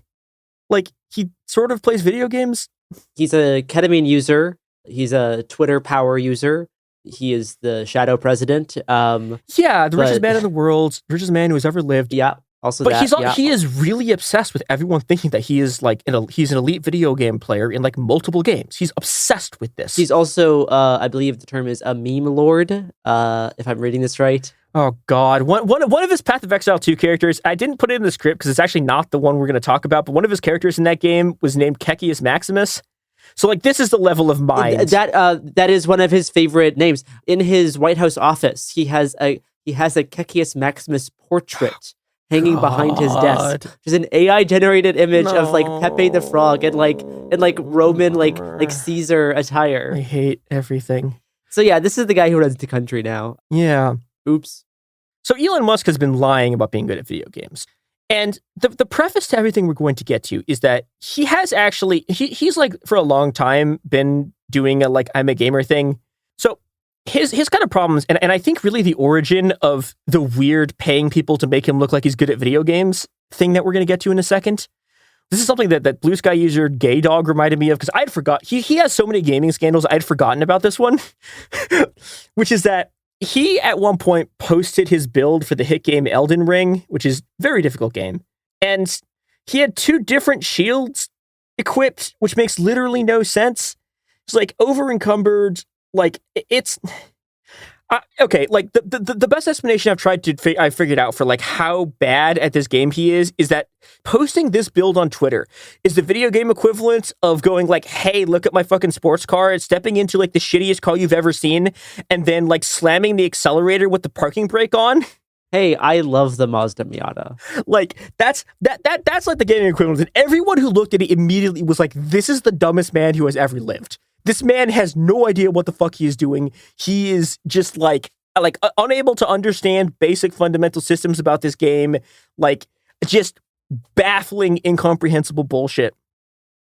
And this was like kind of a scandal for him. It wasn't like a huge one, but like especially like this is one that sort of broke onto the left a lot and people were giving him shit about it. So the next time he wanted to brag about having been good at video games, he very clearly like paid someone else to like accomplish some stuff in this game called Diablo 4. I'm not going to talk about Diablo stuff much because I'm a Path of Exile player, not a Diablo player. Diablo and Path of Exile are like very much the same kind of game, basically. Like you click somewhere and your character goes there and you click other things and it does attacks. But famously, like this year, he pretended to be one of like the best Path of Exile 2 players in the world. And he was doing this on his alt account, which has the handle, it's Cyber Gamer 420, but all the E's are 3s. So it's CYB3RGAM3R420. Wait. Say that again. It's at CYB3RGAM3R420. So I think I found something. I think the 420 at the end is actually a reference to Hitler's birthday, April 20th. God damn it. So, okay, he claims to have one of the best characters in hardcore, which is a mode of Path of Exile where if you die once, you get kicked out of it. So it's very hard. To prove that he actually did this, he does a live stream where he tries to play Path of Exile, on a Twitter live stream, and it is immediately obvious that he has no idea what he's doing. It's not just obvious to people who play the game. I hadn't played Path of Exile 2 at this point, right? I had only played the original one a decade ago, a little bit of it. And I took one look at what he was doing and immediately was this guy has never played this game before. Has no idea what he's fucking doing. It was so unbelievably obvious. He walked past one of the most valuable currencies in the game, just walked past it, didn't notice it. It's staggeringly obvious to anyone who plays video games. This guy has no idea what the fuck he's doing. And this actually explodes on him. And eventually he's forced to reveal that he paid someone to level his Path of Exile 2 account, and then he claims that he never claims that it was his Path of Exile 2 account. And this genuinely has been a real problem for him because it pissed off the entire gaming scene. So you have videos with millions of views from guys like Asmongold, who was he's a very famous right-wing streamer who sucks ass, is a turbo right-winger, spends his time screaming about how black people in video games is DEI and woke and how it's destroying the video game industry. And fucking Asmongold is watching this video and being this guy is a lying piece of shit. What the fuck? And everyone fucking reacts like this. It's genuinely wild. I've never actually seen people react to this to Elon like this. And again, this is his allies on the right taking one look at this and being wait, this guy's just lying. Now, what's interesting about this to some extent is that again, his whole thing here is he's trying to pretend that he's a pro gamer or whatever, but his affect is still largely targeted towards non-gamers in the sense that there's no way. I mean, okay, I guess it is possible that he genuinely is so ignorant that he believed that he could just pretend to be a top level Path of Exile player on a stream using someone else's account. But there's no way anyone who plays video games could fall for that. And a lot of the people he talks to about this stuff are people like Joe Rogan, who aren't gamer TM people, right? It's a lot of people who aren't gamers that he's sort of hyping up his reputation with. And so he's weirdly, on the one hand, yeah, he is signaling to his sort of fascist base. But on the other hand, he's trying to use this sort of cultural cachet of gaming as this sort of renegade right-wing phenomena to launder his reputation. Except he fucked up because he spent all of this time trying to pretend to be a gamer. But the thing about gamers is that there is literally an entire genre of video on YouTube that is very, very popular that is just people exposing people who cheat in video games, cheat in records in video games. And Elon has walked just directly into this bear trap, right? And that means we got him, folks. Mission accomplished. Wrap it up. We beat Elon Musk. We fucking got him. It's over. He's been cast out of civil society for the high crime of pretending to play a video game. He's lost all respect among the farthest reaches of the right. So, what's next? We have one. He has one more scandal that we actually have to talk about. Is this about the one video game he hasn't played, which is the funniest Elon Musk gamer story, in my opinion? Which one are you talking about? That's the one that he had to publicly announce that he does not play GTA 5. Oh, that was funny. I forgot about that. Because he doesn't like, quote unquote, doing crime, and GTA 5, quote, required shooting police officers in the opening scene, just couldn't do it, unquote. Oh, I completely forgot about that. So that proves that at least he has some integrity. God. Now, some gamers might be sick individuals acting out, violence, power fantasies, but at least Musk has some integrity to not harm police officers in GTA 5. That really shows that there's a moral compass behind all of this, at times strange behavior. Yeah, that's also like that's also him signaling to like a different, like the weird Christian part of the base. That's like, oh, violence in video games is bad. Which is funny because he's trying to signal to all of his groups simultaneously, and all of them are like, this guy is a fucking loser who sucks ass, and we hate him. It is pretty embarrassing. That doesn't bring me much joy because, again, he is the most powerful man in the world. No, but it is mildly amusing. Yeah, but there is a sort of serious note to this, which is that like, the pushback he is getting here is like, I think actually kind of is significant.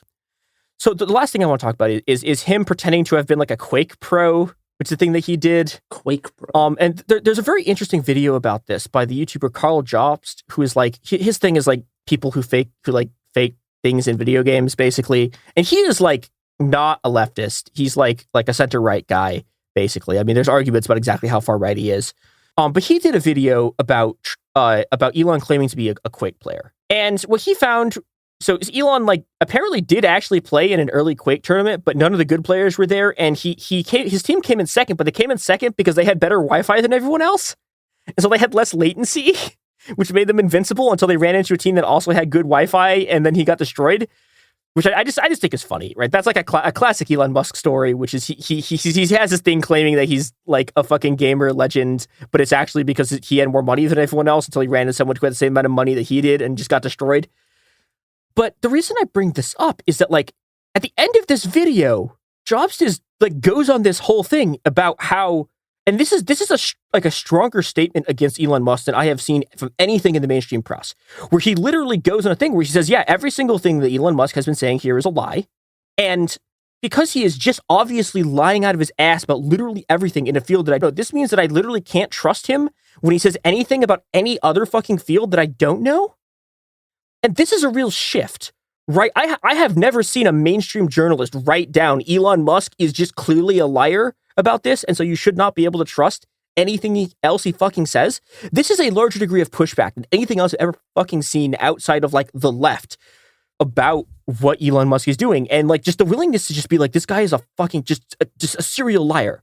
Like everything he says is a lie. He literally calls him a con, like says that his activity is like a con man. He says the things that he's saying are like either lies or delusional. There is a kind of like shift happening right now where people like really are turning on him.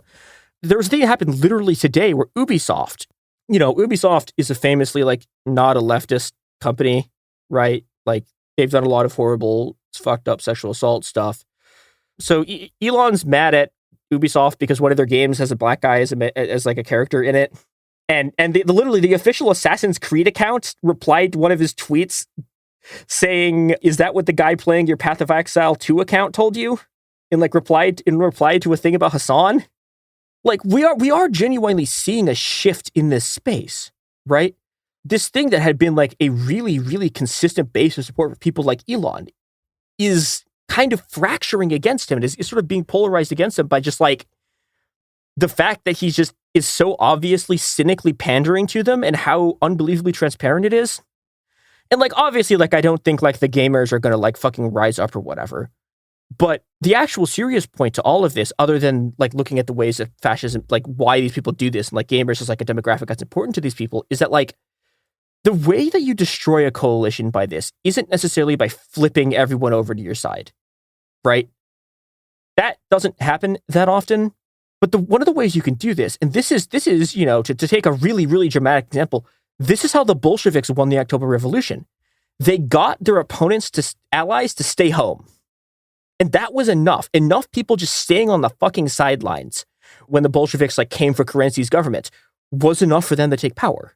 And I think like the actual serious point of this is that the only way that we get out of this mess is by just systematically tearing away these people's coalition so that when the confrontation with these people comes, there are enough people who would be their supporters who just fucking stay home that they can be stopped. So this is at Mia Wong publicly calling for the start of Gamergate 2. Gamergate 2 is already happening, damn it. This is Gamergate 3. This is an open call to begin Gamergate 2.5 right now on behalf of Mia Wong. Make sure you at Mia. Oh, no.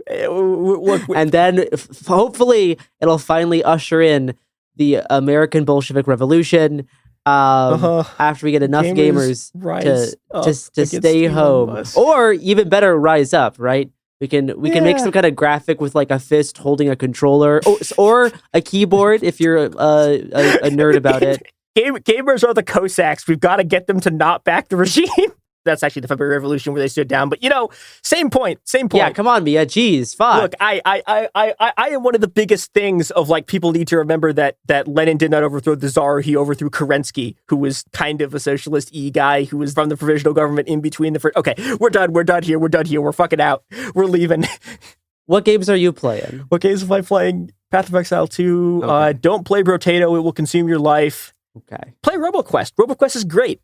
RoboQuest dares to ask the question, what if like the art style of Borderlands was used for a game about rehabilitative justice, but also you're doing a roguelike with like Doom's combat? That sounds very gay, so I probably can't do that then. Oh. I do Helldivers 2 nearly every Monday, Armored Core 6. Armored Core 6 rules. Love that game. Sonic X Shadow Generations, Final Fantasy 7, and I'm waiting for Mecha Break to come out for like their official release now that the beta is closed. Unfortunately, the character selection is very Gooner coded. Many such cases. So I made sure to make the smallest chest size available on my model. But the gameplay is fun. Oh, this has been It Could Happen Here. Good Lord. They pay me for this. I had to watch so many videos about Deshaun Watson and fucking clips of Elon Musk playing video games for this.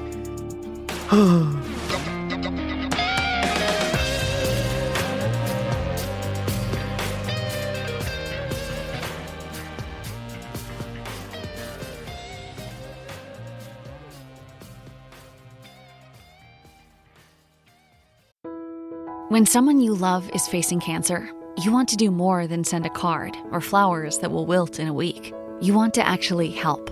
That's where the Balm Box comes in. Our care packages are built from research with over 500 cancer patients and caregivers, packed with items people actually use during treatment.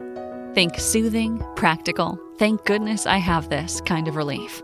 For you, it's not just a gift. It's a way to show up in a moment where words fall short. For them, it's comfort, calm, and a reminder they're not alone. From chemo-friendly boxes to mastectomy recovery kits, even options for men, we've made it simple to give something that's elegant, premium, and genuinely useful. And yes, domestic shipping's always free on orders over $50, because making someone feel cared for shouldn't be complicated.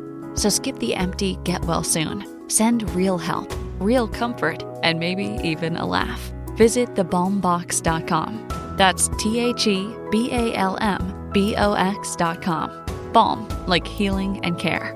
The Balm Box, because cancer patients don't need bouquets and brownies. They need balm. Ever feel like you're being chased by the marriage police? Welcome to Boys and Girls, the podcast where dating isn't dating.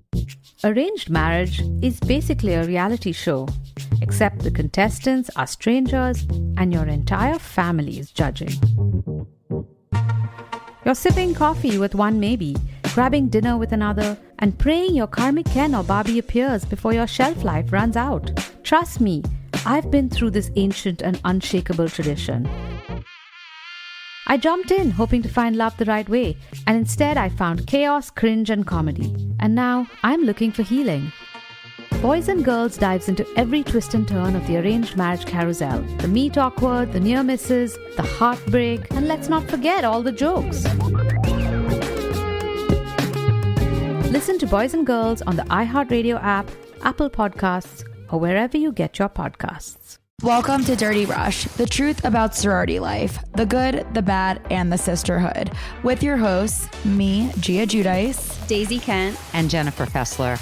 Rush, the recruitment, the ritual, the reality of Greek life has been a mystery for those outside the sorority circles until now. Is it really a supportive sisterhood that's simply misunderstood? Or is there something more scandalous happening on campuses across the country? In this podcast, we pledge to peel back the layers and spell the truth one Greek letter at a time. Pledges and actives, rush chairs and ritual keepers. Some call it the best time of their life, while others say it's a nightmare. From a perfect rush to recruitment scandals, what is really going on behind the doors of those sorority houses from Alpha to Omega? We're taking you inside Sorority Row, including the chapter room, as we explore the fellowship and the frenemies. Let's get dirty.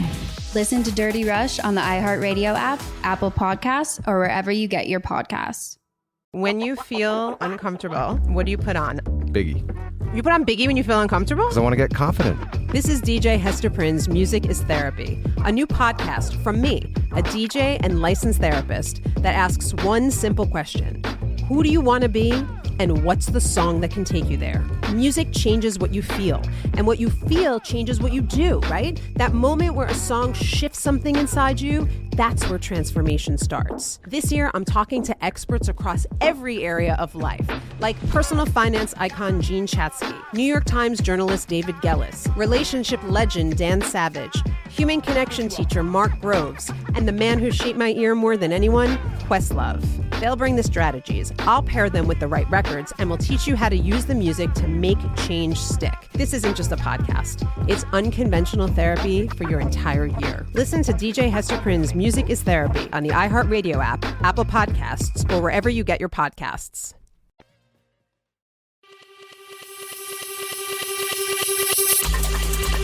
This is It Could Happen Here, Executive Disorder, our weekly newscast covering what's happening in the White House, the crumbling world, and what it means for you. I'm Garrison Davis. Today I'm joined by James Stout and Robert Evans. Yeah, you are. This week we are covering the week of March 20 to March 26. Mm-hmm. Short week because we did a late recording last week. Yep. We did. So it's minus 1 day if my math is correct. It's been a hard week for many of us because we all really care about group chats, and group chat security is super important. Oh, yeah. To kind of anyone involved in politics. And whenever we see a breach of this magnitude, it's really a warning and like a threat to all of us. So it has been a tough week. Yeah, like a threat to one is a threat to all. So like the way I see it, any group chat that gets compromised. First they came for Houthi PC small group. Yeah, that's Next, right. Next they're going to come. Could be any of us.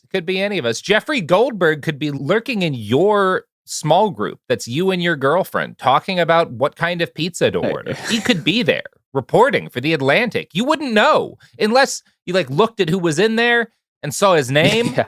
Then you would know, which is true of all of the people in the Houthi PC small group. I guess it is actually pretty easy. You don't know. Maybe Jeffrey Goldberg's signal name is like like CIA super spy or something, and everyone just assumed he belonged there. I'm going to start at the beginning because I do assume that actually, like, as impossible as it sounds to those of us who like wake up and imbibe fucking social media in the morning, like an addict takes their first hit of crack cocaine, but in a way that's less healthy for both our hearts and our brains. A decent number of people who listen to this podcast have just kind of like heard vaguely like some bits about this. Yeah, they're wondering what the fuck we're talking about. What are you doing? What are you guys doing this? Yeah. So we're going to talk about this group chat. So first off, couple of basics. So Signal is an app that is end-to-end encrypted. That means that if you have Signal and your buddy has Signal and you're messaging each other, it's encrypted. And it is very hard at this point, unless one of your phones is directly compromised by a non-state actor or an ex who's really good with computers, no one else can see what you're messaging each other. So if you and a friend are like planning what to order on fucking Grubhub tonight when you go play Super Smash Brothers or whatever, you can keep that secret. Or if you and a friend are planning what substances to buy that the government might not want you buying, you can keep that secret. Or if you and your friend simply don't want various media companies taking every detail and phone carriers taking every detail of your life's conversations and turning that into analytics data, you can stop them from doing that. And if maybe one day you might be engaged in speech that the government might not like, you can continue to engage in that speech privately without danger. Or with less danger. Yeah. Or with as little danger as it is possible to do. Especially if your messages automatically explode after anywhere between 5 seconds to 1 week. Right. Which is a feature Signal has. Yes, you can automatically set it to delete stuff over a period of time. You want to, if you're going to use it, turn off the thing where it like pushes messages so that you can like see visible on your notifications. phone. Yeah, turn them off because that'll fuck shit up. Because then your operating system can read the messages without the encryption. Yeah. Similarly, never open a QR code. This is really the only way that Signal can get compromised on like scale right now beyond like physical infiltration, right? Like what accidentally happened with Houthi PC small group. But the main other way that Signal can get compromised is through malicious QR codes and unknown links. So really be careful about links, as always, on the internet, and especially be skeptical of QR codes. Yeah, there's a quote from Hermann Goering. I think it was from Hermann Goering. When I hear the word culture, I reach for my revolver. And I have adapted that Goering quote to the modern era. When I hear QR code, I reach for my Glock 19. That's right. Do not use QR codes. Yeah, the work of Satan. Let's explain what Houthis PC small group is for the people. Well, I'm getting to it. So you've got this app, which is normally used by and has been used for a long time by like protesters and dissidents and journalists to communicate with sources because it's very secure. The Trump administration takes office. One thing that they are annoyed about is that when you are government employees, even if you're doing top secret shit, especially if you're doing top secret shit, the kind of meetings about national security, planning for like military actions that you are supposed to only have in something called a SCIF. And a SCIF is basically a room in, the West Wing, I think, or the Pentagon, right? I'm not 100% sure where all the SCIFs are, but it's like a room that is incredibly secure, and it is the only place that you are supposed to have certain kinds of conversations. Yeah. And in fact, if you are having one of those kinds of conversations in a SCIF, no one, not even the president or the vice president, is allowed to have a phone in there. It is a very strict rule. You don't take phones into the SCIF because none of them are fucking secure. Now, the problem is, all these communications, all of this stuff is documented and potentially FOIA-able. Maybe not immediately because there's always security concerns. They have the ability to redact stuff. But in 20 years, perhaps. But at some point. Yeah, it might be archived even if it's not FOIA-able. People who are in charge of our military now didn't like that and were like, hey, what if we all just did it through a Signal group? And they did, to plan for an attack that started March 15th against the Houthis. Now, you will remember the Houthis from the episode James and I did. I mean, from other stuff, too, because they're all over the news. Yeah, but, from, the Houthis. Yeah. The Houthi stuff. James and I did an episode recently about irregular naval warfare in you. Check it out. That's all still pretty relevant. Yeah. Better known for their other work. Yeah, better known for their other work. The Biden administration was like, we can probably take care of these guys with airstrikes. And it didn't really work. And the Trump administration was like, we can do a better job of taking these guys out with airstrikes. And at this point, it's too early to say if it worked or not. But I'm going to guess probably didn't. Probably not. Just generally given the history, maybe. They say they killed a lot more high-value targets and top missile guys. Main missile guy, quote. I don't know. I'm not privy to the information they're working off of or how much it matters at this point, right? So we'll see. You're not in that Signal chat, Robert? I'm not in that Signal chat. They have not accidentally added me. I'm in too many Signal chats, frankly. Yeah. I could be, and I might not know. Yeah. We all are in too many. I might be in several government ones and be totally unaware of it because there's too many notifications on my phone. That shit's muted. I'm not seeing that. Yeah. So they decide we're going to plan an attack on some Houthis. We're going to be hitting them with stuff. And we should probably we need to get all of these different kind of people from different chunks of the government together. So we got to have J.D. Vance and his representative, because usually Vance is too busy to respond. And we got to have the defense secretary, Pete Hegseth, and his representative. We got to have the DNI, Tulsi Gabbard, her representative. We got to have the head of the CIA, his representative, that kind of thing. There's a few more people in there. Mark Rubio, right, Sex State, and his representative, Stephen Miller. I don't know that Miller had a representative. Yeah. He feels like he handles a lot of this stuff on his own, but on his phone too much, Stephen Miller. Yeah. Chronically Online, Stephen Miller. Yeah, and you have the head of I think CENTCOM was in there. Anyway, you got all these people in there, and while they're setting this up, all the invites are going out, because the way you do it with Signal is you click a button that says like start a new group. You name the new group. In this case, they named the group Houthi PC Small Group, right? And what does PC stand for in this? Politically correct, which honestly I thought that we were over. Yeah, you'd think so, huh? Don't say any slurs in the group chat. That's what it is. Just a reminder. Yeah. No slurs in the small group chat. Planning committee, I'm guessing. Yeah, planning committee. Houthi planning committee small group. Sorry, I had that written down somewhere. So they make this group chat and they invite a bunch of people. And here's one of the ways Signal works is that like, if you're just importing your contacts into Signal, it'll find the guys who have Signal and it'll just like show you based on whatever your name you have for them in their phone, right? That they're on Signal and you can just invite them. Otherwise, you can set what your Signal name is going to be. And so when people type in your phone number or whatever, they'll see that. Or if you send them an invite, that's the name they'll see. And this brings us, I got to take an aside to talk about a guy who is not a member of the Trump administration and who is not a member of government, a man named Jeffrey Goldberg, born in 1965. He is currently the co-editor of The Atlantic. Prior to this, he had what some people would call an illustrious career. He grew up in Malvern on Long Island. Surely Malvern. And Malvern. Yeah. I'm looking at his wiki here, which just has the line that his neighborhood was mainly Catholic, and he described it as a wasteland of Irish pogromists. Oh, jeez. I bet he had a fun childhood. So okay, interesting, Jeffrey. Fascinating stuff there. Interesting. So after college, or kind of while he's in college, he leaves and he goes to Israel because he wants to serve in the IDF during the Intifada, the first one, as a prison guard. Jesus Christ. Which is where Palestinian participants in the Intifada were being held.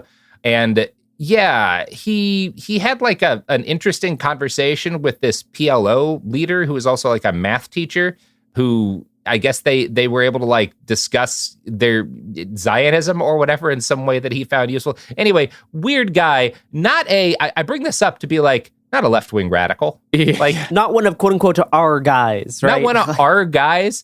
Not a guy who's probably broadly opposed to most of, and in fact, to most of what the Trump administration is doing overseas. Especially Houthi airstrikes, frankly. Yes.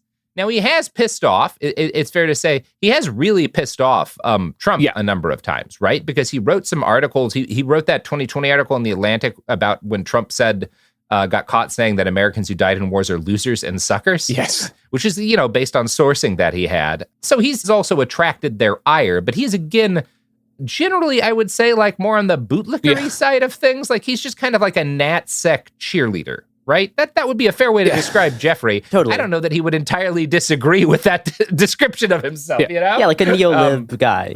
That said, he's not so much of one that he's unwilling to report critical stuff, which is what happens here. So he gets an invite on his phone that it just takes him into this PC Houthi small group. And people have done the work.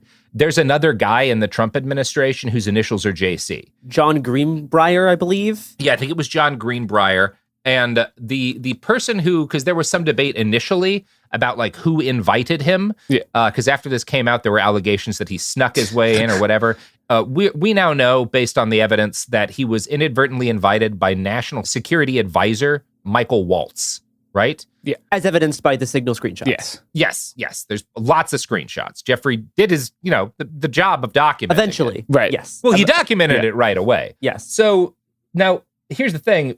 From the beginning here, Jeffrey is having the natural reaction. I will say this for all my critiques of him. He has the reaction I think any minimally competent journalist would have. Someone's fucking with me. Yeah. This is like something to like get me. Yeah. Like you don't get invited into a chat with the SecDef and the head of the CIA planning a military strike, right? That just doesn't happen. I've been a journalist for a while. That's not occurred to me. Yeah, does not really go down. So he's like trying to figure out what the fuck's going on, like what's happening. And he's making a note, he's documenting stuff. And they're talking about like weapons packages. Like these are the kind of weapons, this is where they're striking. And then as the strikes go in, they're being like, this guy headed into his girlfriend's house. We're hitting it. House blew up. He's dead. Right. That particular exchange was very funny because the way he phrased it was like it completely baffled JD Vance. Yes. Let me pull this up because it was pretty funny. No, please.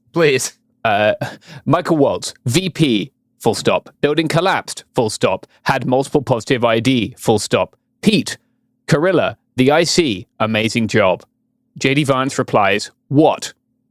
Michael Waltz, typing too fast, full stop. The first target, M-, their top missile guy, M-, we have positive ID of him walking into his girlfriend's building and now it's collapsed. And then JD Barnes replies, excellent. And at this point, Michael Waltz responds with the fist emoji, American flag emoji, flame emoji. Yeah. So it's great. And once it becomes very clear what's happening, number one, rather than stay in the group, see if maybe he could get invited to other groups, just kind of like keep track of what was going on.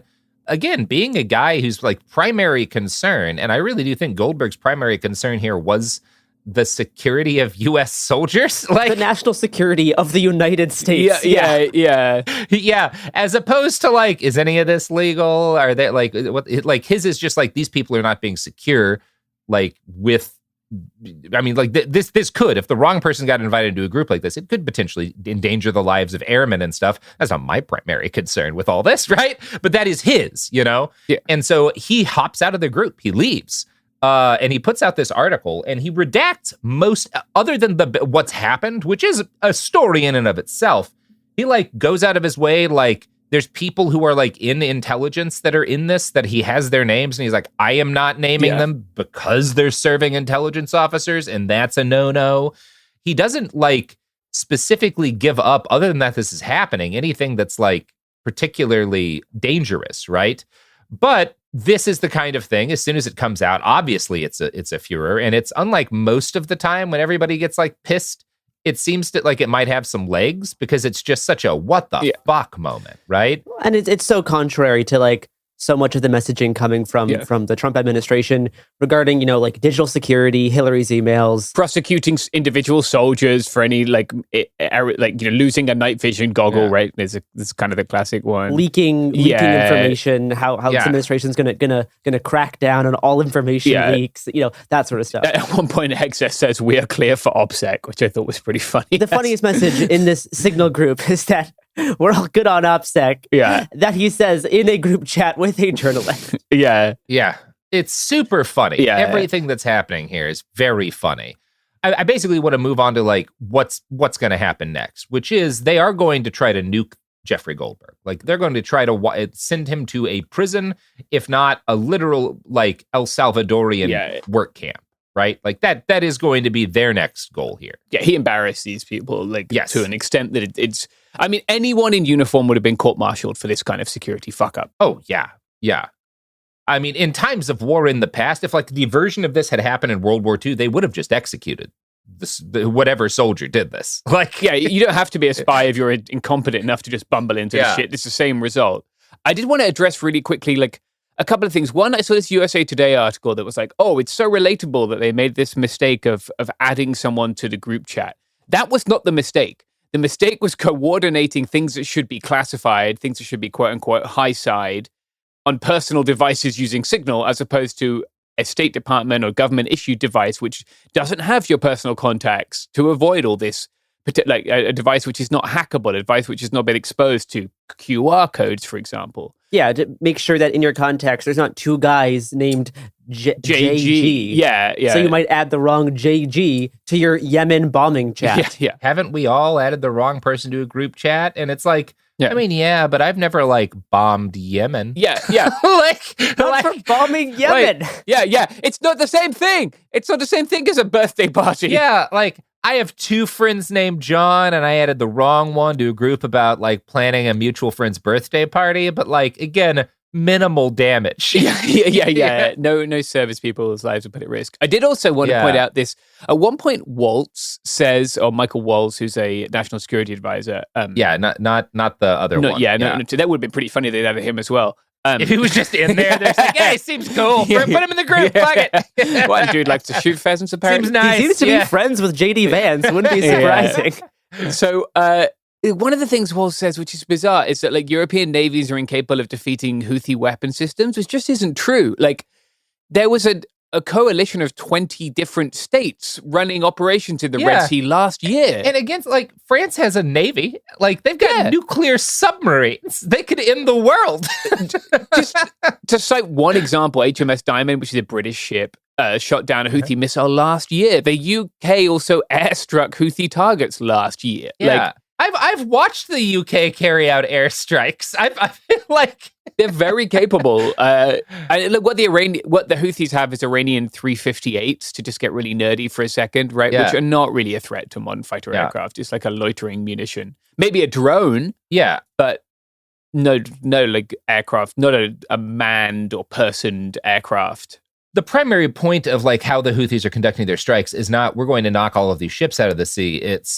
It will create an unsustainable insurance situation for a lot of merchants if there's just always kind of missiles. Even if we never really or almost never hit anybody, that doesn't really matter. You got to deal with the insurance thing. Yeah, they're going to make that much more expensive, and that particular part of global trade much more difficult to conduct. So far, the Trump administration has doubled down on its response. This is pretty funny. Carolyn Levitt on Twitter, X, I guess, called Goldberg. She's the White House press secretary, I believe. That's correct. Yeah, White House press secretary. She called Goldberg a, quote, Trump hater, and also claimed the story was a, quote, hoax and a, quote, sensationalist spin. They are also right now claiming that, quote, war plans and, quote, attack plans are different things. Like the information they leaked was too specific to constitute a war plan. Both of these things are kind of ludicrous claims, right? Like very clearly, this is stuff that should be classified. Very clearly, it's stuff that put those people's lives at risk. In the event that the Houthis had any means to respond to like F-18s, which I don't think they do really. But Iran, who absolutely is a state backer of the Houthis, does have the ability, at least in theory. They've kind of shown their ass a bit in the last year or two with Israeli strikes in Iran. Yeah, it's not the ability to like easily interdict these kind of strikes, but certainly the ability to, and more importantly, kind of the ability to survive them, to like mitigate the damage that they can do. Sure, to go underground or go somewhere else. And like those planes are vulnerable when they're at like certain points in their trajectory, I think. So, it's generally very poor to broadcast exactly what you're doing, when, where, and how. It's kind of just a basic of like military stuff that you really don't want people to know exactly when you're sending dudes in to do what. Yeah. There was a very funny a meme going around, which basically had like imagined if the same discussion had been had about D-Day in 1944. And that wouldn't have gone so well if they had broadcast. There's been a lot of great posts. I'm looking at one by Katie Nautopoulos on Twitter right now. Having read through the full Houthi PC small group logs, I've come to the sad realization that I am the JD Vance of my group chats. Overly emotional, slightly unprofessional, confused by what everyone else is saying because I won't scroll up. Continually derails plans with late objections. That's so good. That's so good. That is really funny. Yeah, that is brutal. Yeah. It is interesting to see their dynamics. It's interesting to see kind of Stephen Miller seemed to have the decisive word on like, let's go ahead with this. Miller speaking directly for the president. That's it. What's interesting is no one ever says the president has approved this. The president has said do this. Like Miller says something along the lines of like, we're going forward with this, or I've been told we're going forward with this. Yeah. Which is, again, not in terms of like, it's a very Hitler way of doing things. Right. Yeah. Right. Yeah. Like there's this, I talk about this in the show. There's this decades long debate about like, did Hitler literally order the Holocaust or did he just kind of like keep making it clear to people that if they kept moving in a more Holocausty direction, that would like endear them to him? Yeah. Right? Intentionality. And aspects of both are true, but like, this is definitely kind of an example of that latter thing where Trump is probably like, somebody should probably fuck up those Houthis. Yeah. And then Stephen Miller goes like, Trump said, we're good. Keep moving forward. But Miller's not dumb. He's not going to say Trump said to do this. He's going to say... He's been delegating so much more than his first term to the point where his presidency is just projecting a certain vibe that then other people have to carry out all of the details for. Yeah, this is very similar to the Hitler regime. Yeah. Yeah, there is a term for this at the time in the Third Reich. It's called working towards the Fuhrer, right? Yeah. Where you're not going to get direct guidelines. You're supposed to figure out what he wants and move closer to it. Yeah, no, exactly. Yeah. No, that's kind of been his new governing style. It's a lot smarter. In terms of like, just like, getting documents to sign, and then he projects certain like slogans or vibes that then everyone who works under him, which is at this point, it's maybe like roughly 200 people tops, have to all like figure out to like how to enact this thing that they think he wants. Mm-hmm. Yeah. Like, even to the extent that he himself was saying he didn't sign the Evocation of the Alien Enemies Act that Rubio did. Yeah. And his signature's on it in the federal record, but clearly it's kind of a Rubio, or it seems from that it's a Rubio concoction that he just greenlit. Just a quote from Miller, in case anyone's wondering exactly what he said. As I heard it, the president was clear, green light, but we soon make clear to Egypt and Europe what we expect in return. Mm-hmm. So, yeah, he never specifically says the president has okayed this, but yeah, that's obviously people in Europe are really pissed. I've seen some statements from government ministers in the United Kingdom, like the sort of maligning of Europe and its military powers is obviously going to piss those people off. Talking of pissing people off, should we pivot to advertisements? We should, which does not piss me off. It makes me really happy to consume. Mm-hmm. Garrison personally consumes all the products and services that support this show. Yeah, that's definitely not true. It's the only thing that Garrison consumes. That's also not true. Which is why they have Pellagra. I don't know what that is, but sure. Here's the ads.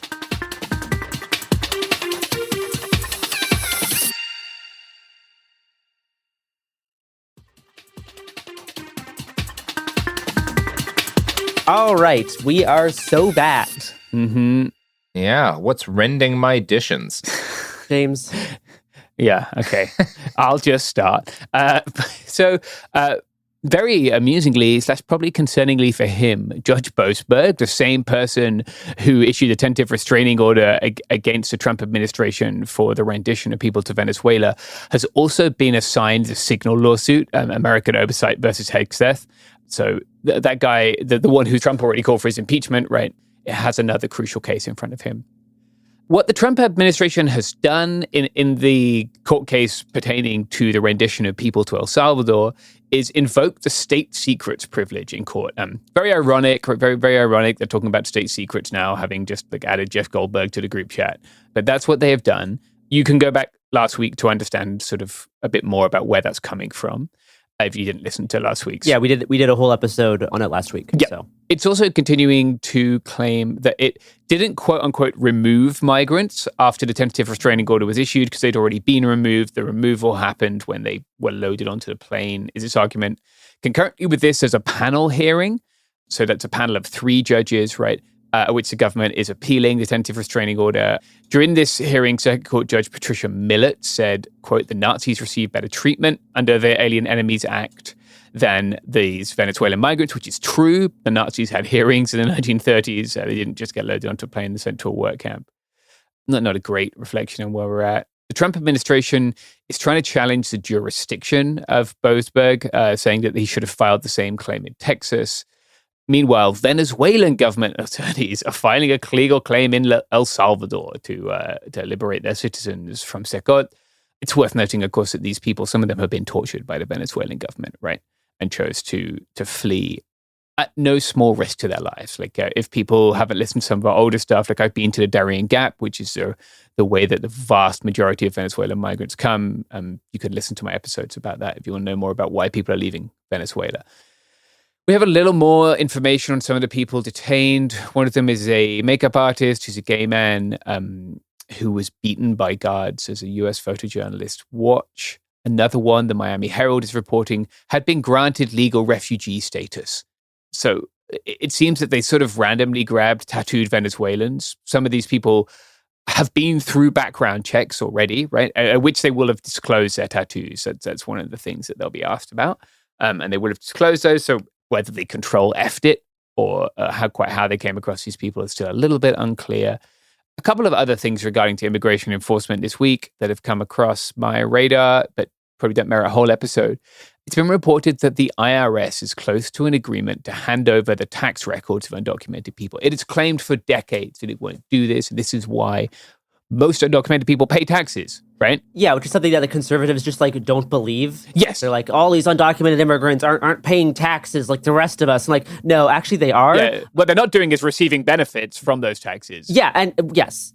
And this is a great way to have people want to pay less taxes if they're going to get their information sent over to the Gestapo Like, yeah, exactly. Yeah, the whole point was to not provide a disincentive. This is similar to why California gives driver's licenses to undocumented people and allows them to insure vehicles, right? Because you don't want to provide a disincentive to have a driver's license. You don't want to provide a disincentive to have insurance. We have now provided a disincentive to pay your taxes for undocumented people. So yeah, that will have consequences, and it will have consequences, especially in industries, right, like agriculture and construction, where large numbers of people tend to be undocumented. Talking of undocumented migration, the Commerce Secretary, Howard Lutnick, reports that he said this on the All In podcast, he has claimed to have already sold 1,000 gold cards. So gold cards, if you didn't listen to our previous reporting on that, is... I feel like I'm getting dizzy. I'm just like... Yeah. I'm ill. Yeah. There is no process for applying for or receiving a gold card yet. So it's extremely unclear what this means in immigration law terms. So he just got like 1,000 texts from millionaires being like, yeah, I'll buy one, maybe. Like, yeah, well, multi-millionaires, they're 5 million each, right? Like, so yeah, apparently not quite clear. Like, and like he claims that he sold them. Like, is he going around shopping these around? Is this how we're going to replace the tax revenue from undocumented people? Like, oh my God, no one knows. No one knows what this means. Who do you pay? Like, very unclear. So. Yeah, that's great. That is the current situation with immigration. I also wanted to add that at least 3 people who we're aware of died in San Diego County on the 14th of March in a storm while crossing the border. One young woman who survived was found next to the remains of her father, who died of exposure in a winter storm out here. So yeah, the border continues to be doing violence to some of the most marginalized people alive, which is great. We should pop in here. A story just dropped. Michael Waltz, the national security advisor who invited Jeffrey to that group chat, journalists have found his public Venmo. No. Every time with the Venmo. No. Always the Venmo. Quote unquote, it's full of journalists. I'm just going to read a quote from an article on prospect.org. Yeah, please. Unsurprisingly, Fox News holds the highest headcount for reporters in Mike Waltz's phone. Griff Jenkins, whose Fox.com bio lists him as a Washington-based national correspondent for Fox, is joined on the list by Brian Kilmeade, co-host of Fox and Friends. Porter Berry, president and editor of Fox Digital, also made the cut. But right-wing reporters are not the only ones represented in Waltz's Venmo list, which appears to be less than clean on OBSEC, as Secretary of Defense Hegseth wrote. Leland Vittert, a national correspondent for News Nation, is also listed on the digital account, as is Brianna Keeler, an American journalist who currently serves as co-anchor of the afternoon edition of CNN News Central. Lauren Pykoff, an executive producer at MSNBC, is also in Waltz's contacts. Earlier this year, Trump tweeted about the network, "Wow, Rachel Maddow has horrible ratings. She'll be off the air soon." But amidst the broadcasters, producers, and talking heads, one name stands out from the crowd, Judith Miller, who was summarily fired from the New York Times after it was revealed that her reporting on the Iraq War was categorically false and obtained almost verbatim from Vice President Dick Cheney. Her dismissal was the price paid for cozying up too close to an administration set on war. It's just like, okay, we don't check any of this. We haven't locked anything down. Good. Having your public Venmo itself is crazy. The fact that he's like getting like dinner with journalists and be like, I'll send you a Venmo request for this sushi. Yeah. Like, oh man, they've downloaded his entire friends list and you can just scroll it. Yeah, I know. You can see everybody. Oh my God. Wow. He's sending in like a $15 Venmo requests from Brian Kilmeade for getting drinks at a bar. Like, what are we doing? Oh. What are we doing? Yeah. Also, how well that these people make hundreds of thousands, if not millions of dollars. They can make so much money. $15. Just get the ban. It's just one drink in DC. It's so funny. Oh my God. Now, I think it's time, folks, that we take a little bit of a detour and talk about tariffs.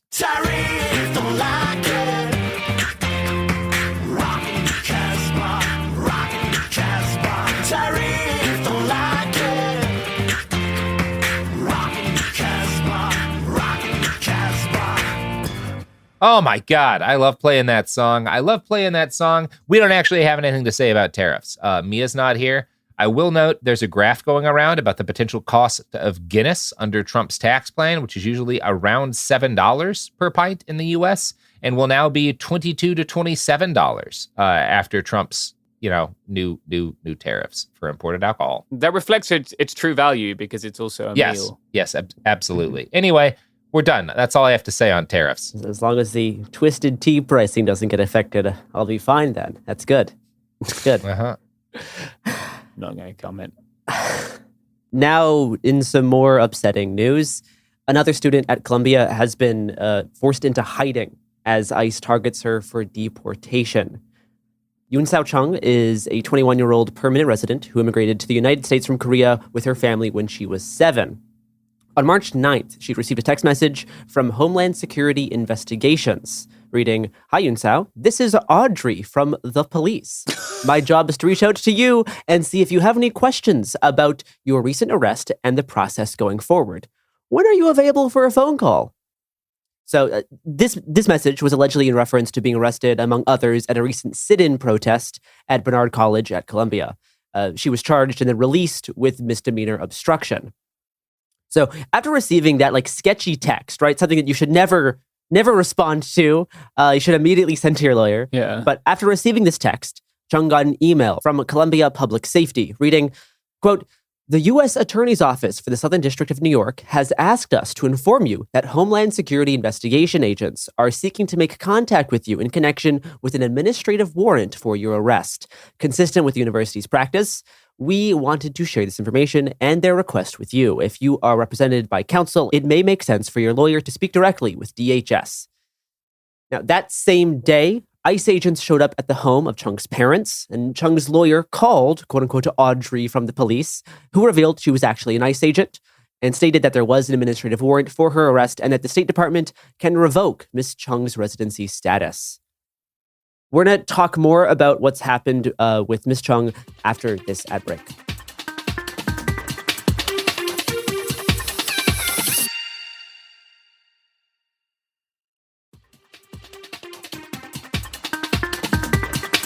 All right, we're back.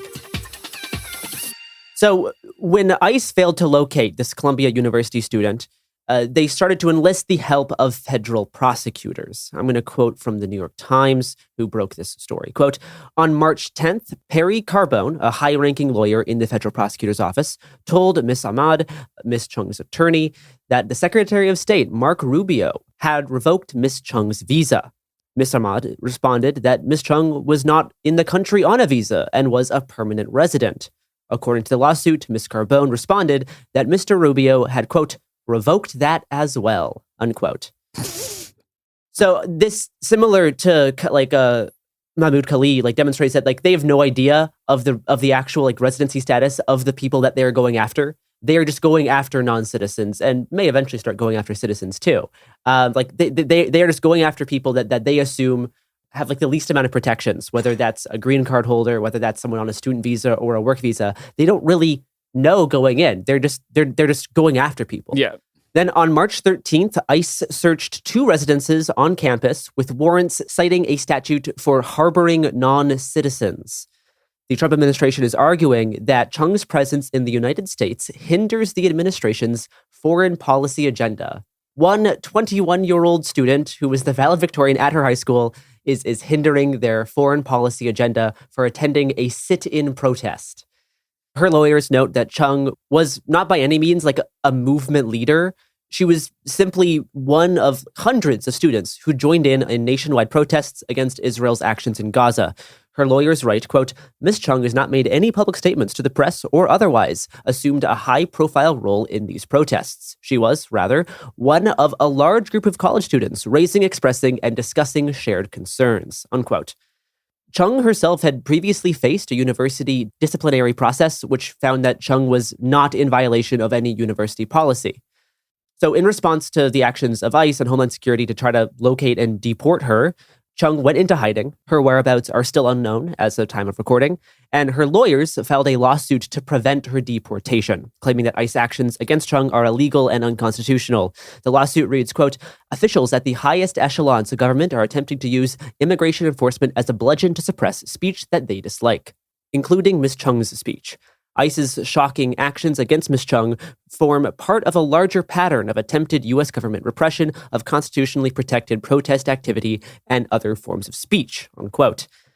Now, this past Tuesday, a federal judge granted a temporary restraining order halting efforts from ICE to detain or relocate Chung.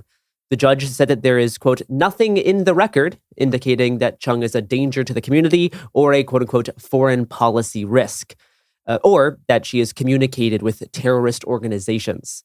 The judge said that there would be, quote, no trips to Louisiana here, unquote, referring to the movement of Khalil to ICE detention in Louisiana. Yeah. A DHS statement said that ICE is going to, quote, investigate individuals engaged in activities in support of Hamas, a foreign terrorist organization, unquote. The statement also claimed that Chung would have an opportunity to present her case before an immigration judge, which is like contrary to incidents of ICE just deporting people before their legally required hearings, even like in defiance of like extra court orders mandating those hearings. Like ICE is just lying here.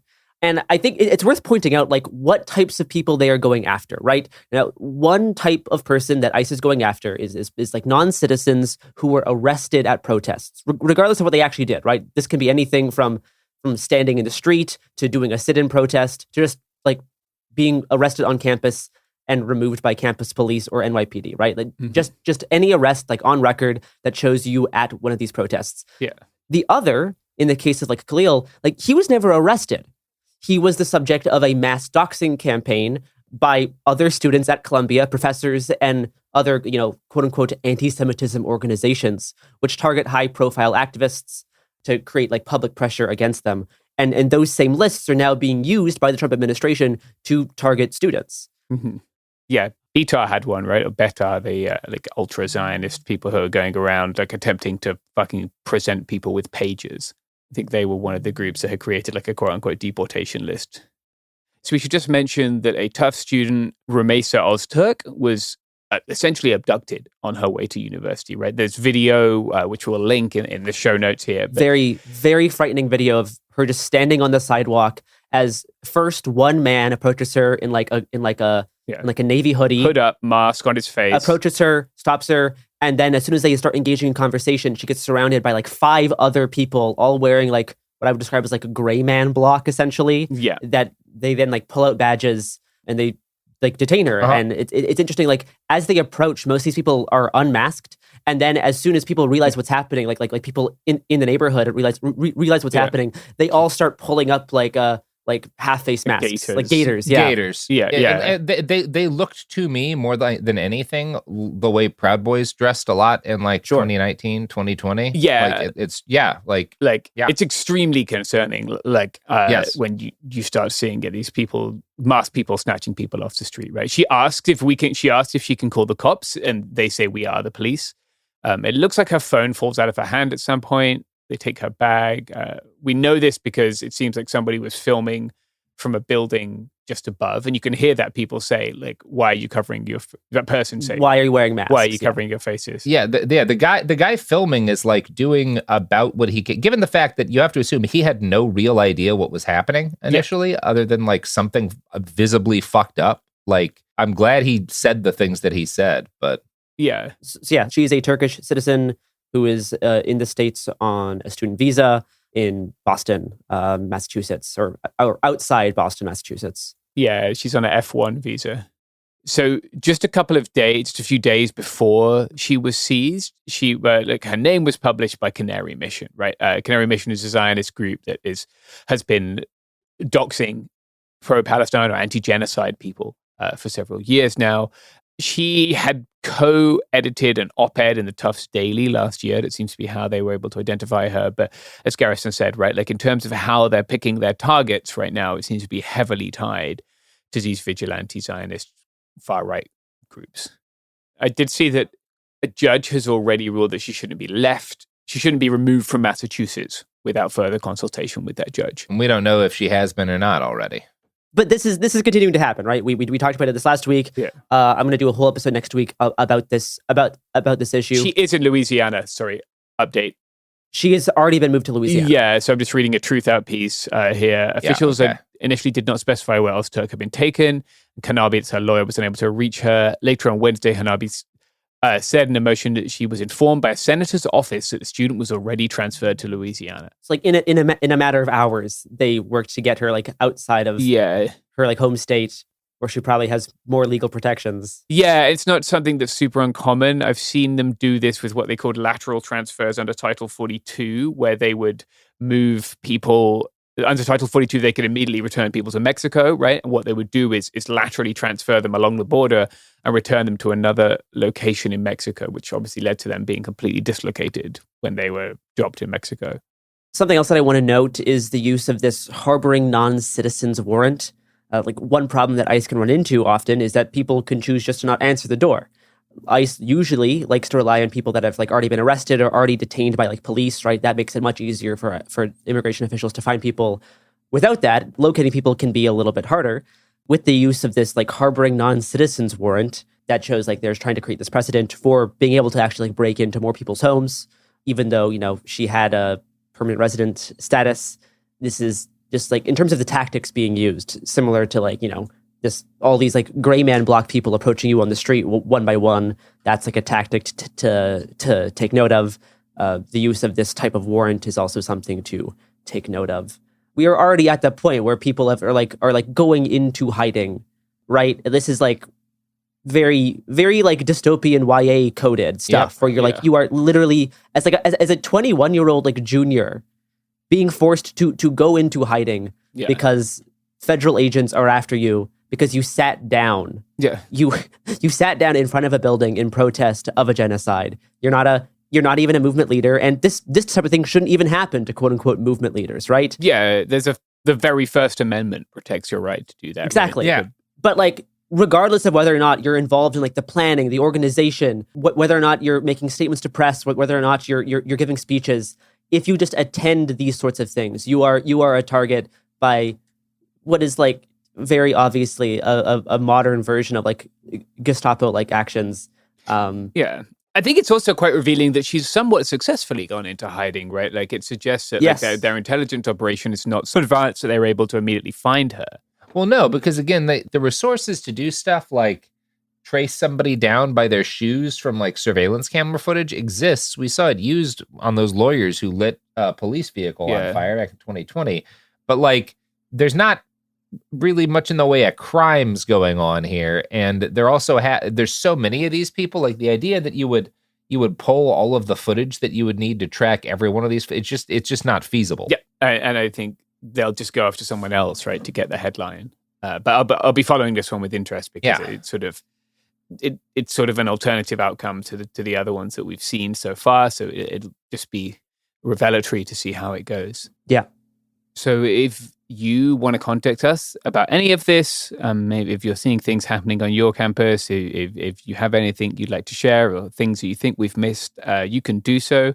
The email address is coolzonetips@proton.me.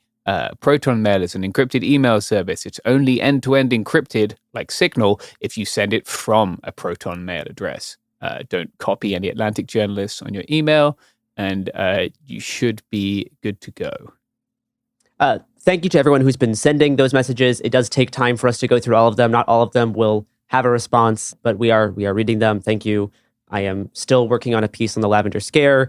There's a lot of stuff happening regarding, suppressing and going after trans people in the military. This takes time, but we are working on that slowly but surely, as well as stuff regarding ICE targeting students and what's going on in Colombia. So we appreciate that.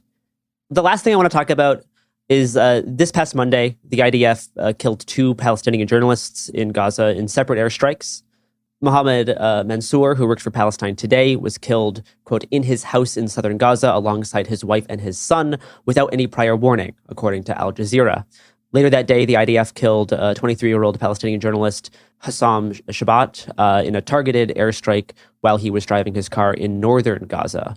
I want to read the statement from Hassam. Quote, if you're reading this, it means I have been killed, most likely targeted by the Israeli occupation forces. When all this began, I was only 21 years old, a college student with dreams like anyone else. For the past 18 months, I've dedicated every moment of my life to my people. I documented the horrors in northern Gaza minute by minute, determined to show the world the truth they tried to bury. I slept on pavements, in schools, in tents, anywhere I could. Each day was a battle for survival. I endured hunger for months, yet I never left my people's side. By God, I fulfilled my duty as a journalist. I risked everything to report the truth, and now I am finally at rest, something I haven't known in the past 18 months. I did all this because I believe in the Palestinian cause. I believe this land is ours, and it has been the highest honor of my life to die defending it and serving its people. I ask you now, do not stop speaking about Gaza. Do not let the world look away. Keep fighting, keep telling our stories until Palestine is free. Hey, we'll be back Monday with more episodes every week from now until the heat death of the universe. It Could Happen Here is a production of Cool Zone Media. For more podcasts from Cool Zone Media, visit our website, coolzonemedia.com, or check us out on the iHeartRadio app, Apple Podcasts, or wherever you listen to podcasts. You can now find sources for It Could Happen Here listed directly in episode descriptions. Thanks for listening. When someone you love is facing cancer, you want to do more than send a card or flowers that will wilt in a week. You want to actually help. That's where the Balm Box comes in. Our care packages are built from research with over 500 cancer patients and caregivers, packed with items people actually use during treatment. Think soothing, practical, thank goodness I have this kind of relief. For you, it's not just a gift. It's a way to show up in a moment where words fall short. For them, it's comfort, calm, and a reminder they're not alone. From chemo-friendly boxes to mastectomy recovery kits, even options for men, we've made it simple to give something that's elegant, premium, and genuinely useful. And yes, domestic shipping's always free on orders over $50, because making someone feel cared for shouldn't be complicated. So skip the empty, get well soon. Send real help, real comfort, and maybe even a laugh. Visit thebalmbox.com. That's TheBalmBox.com. Balm, like healing and care. The Balm Box, because cancer patients don't need bouquets and brownies. They need balm. Hey everyone, it's Emily Simpson and Shane Simpson from the Legally Brunette podcast. Each week, we're bringing you true crime through a legal lens. Whether you want all the facts on the disappearance of Nancy Guthrie, or you still need to wrap your head around the Diddy verdict, we're breaking it all down step by step. And we're not just lawyers, we're also husband and wife. It makes for some pretty entertaining episodes. Listen to Legally Brunette on the iHeartRadio app, Apple Podcasts, or wherever you get your podcasts.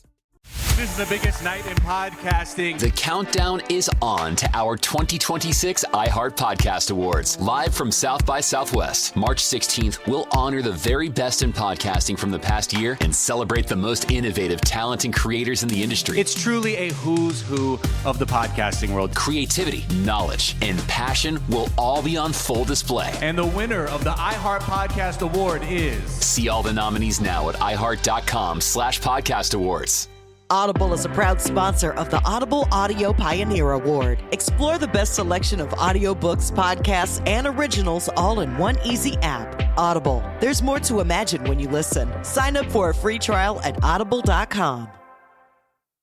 The human body is a beautiful machine, and keeping it running means understanding how it actually works. Which is why This Podcast Will Kill You is doing a multi-part series on sleep, what it's for, why our bodies don't follow neat rules, and why modern life is not helping. When you consider what we know about sleep in humans, there's one rule that comes out. We are predictably unpredictable sleepers. We'll continue exploring how the body works with a multi-part series on digestive function. So listen to our newest series, which runs January 20th through February 17th, with new episodes every Tuesday. From the Exactly Right Network, listen to This Podcast Will Kill You on the iHeartRadio app, Apple Podcasts, or wherever you get your podcasts. This is an iHeart podcast. Guaranteed human.